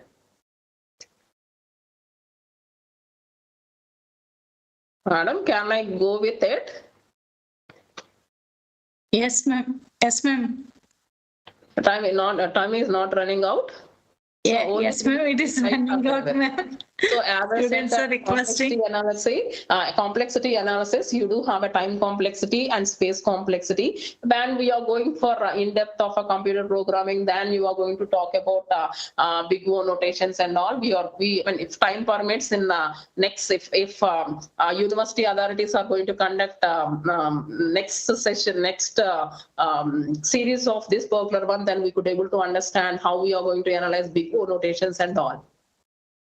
And I must give a glimpse of our data structures and abstractions. So generally the data structure, the structure of a data. So how you are going to store the data. So storing of a data is one thing. Once to which data we are going to store, the useful data only we are going to store. So what are the operations that you are going to apply on the data is nothing but modification of the data, removing of the data, removing, adding of the data, all these are operations that we are going to perform on the data. So the data structures, there are two types of data structures that we do have. One is the linear data structure, next one is the non-linear data structure. What will comes under linear data structure? In a structure line, in the line format that we are going to call them as a linear data structure. If the tree structure or a graph structure format, if it is in the form of a tree or a graph structure format, then we are going to call them as a non-linear data structure. So in spite of going for the linear and non-linear, we do have different data structures. We are supposed to have is nothing but arrays, linked lists, stacks, queues, trees, and graphs. All these are the combination of linear and non-linear data structures. And finally, what I'm trying to say is nothing but mathematics are the foundations that are always crucial for effective computer programming, and mastering all these concepts will always set you up for the success. And final thought I want to share with you is nothing but don't be afraid of mistakes. They are part of learning. Ask questions, be curious, and enjoy the process of discovery. Remember that mathematics is not about getting the answers right immediately. It's about learning how to think throughout the problem is. Thank you for patience listening.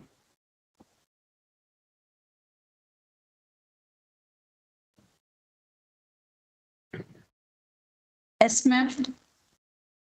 Ma'am, am I audible? Yeah, ma'am. Dear ma'am, thank you very much for delivering an insightful and engaging session, ma'am. Thank you very much. We deeply appreciate the time and effort for this thought-provoking session, and also a nice presentation, ma'am. Thank you very much for your deep insights. Is there any questions from the audience? I think previously they used to have 250. Now we have only 193 audience. Ma'am, because of net problem, they are joining through YouTube, ma'am. Okay. Yes. Any questions? Students? They're ready to. Then okay. Thank you. Thank you very much, ma'am. Thank you. And also in future, also we want your expertise for sessions like this, ma'am. Thank you very much for your wonderful support. Thank you, ma'am. Thank you. Students, and also I'm very thankful to everyone present here. Thank you for your active participation, which made this event, this day is very engaging and useful. Thank you all. And here I'm sharing the links for feedback, and also I will share the same thing in the WhatsApp group also. Students, just note that you are having 30 minutes of time bound. Within 30 minutes, you all have to submit attendance cum participation as well as a quiz. Okay. Students, please note if you are facing any problems, anything means you please post in the WhatsApp group. Definitely we will try to resolve it. Okay, thank you. Be tuned and stay tuned. I will be sharing a quiz also here in this group.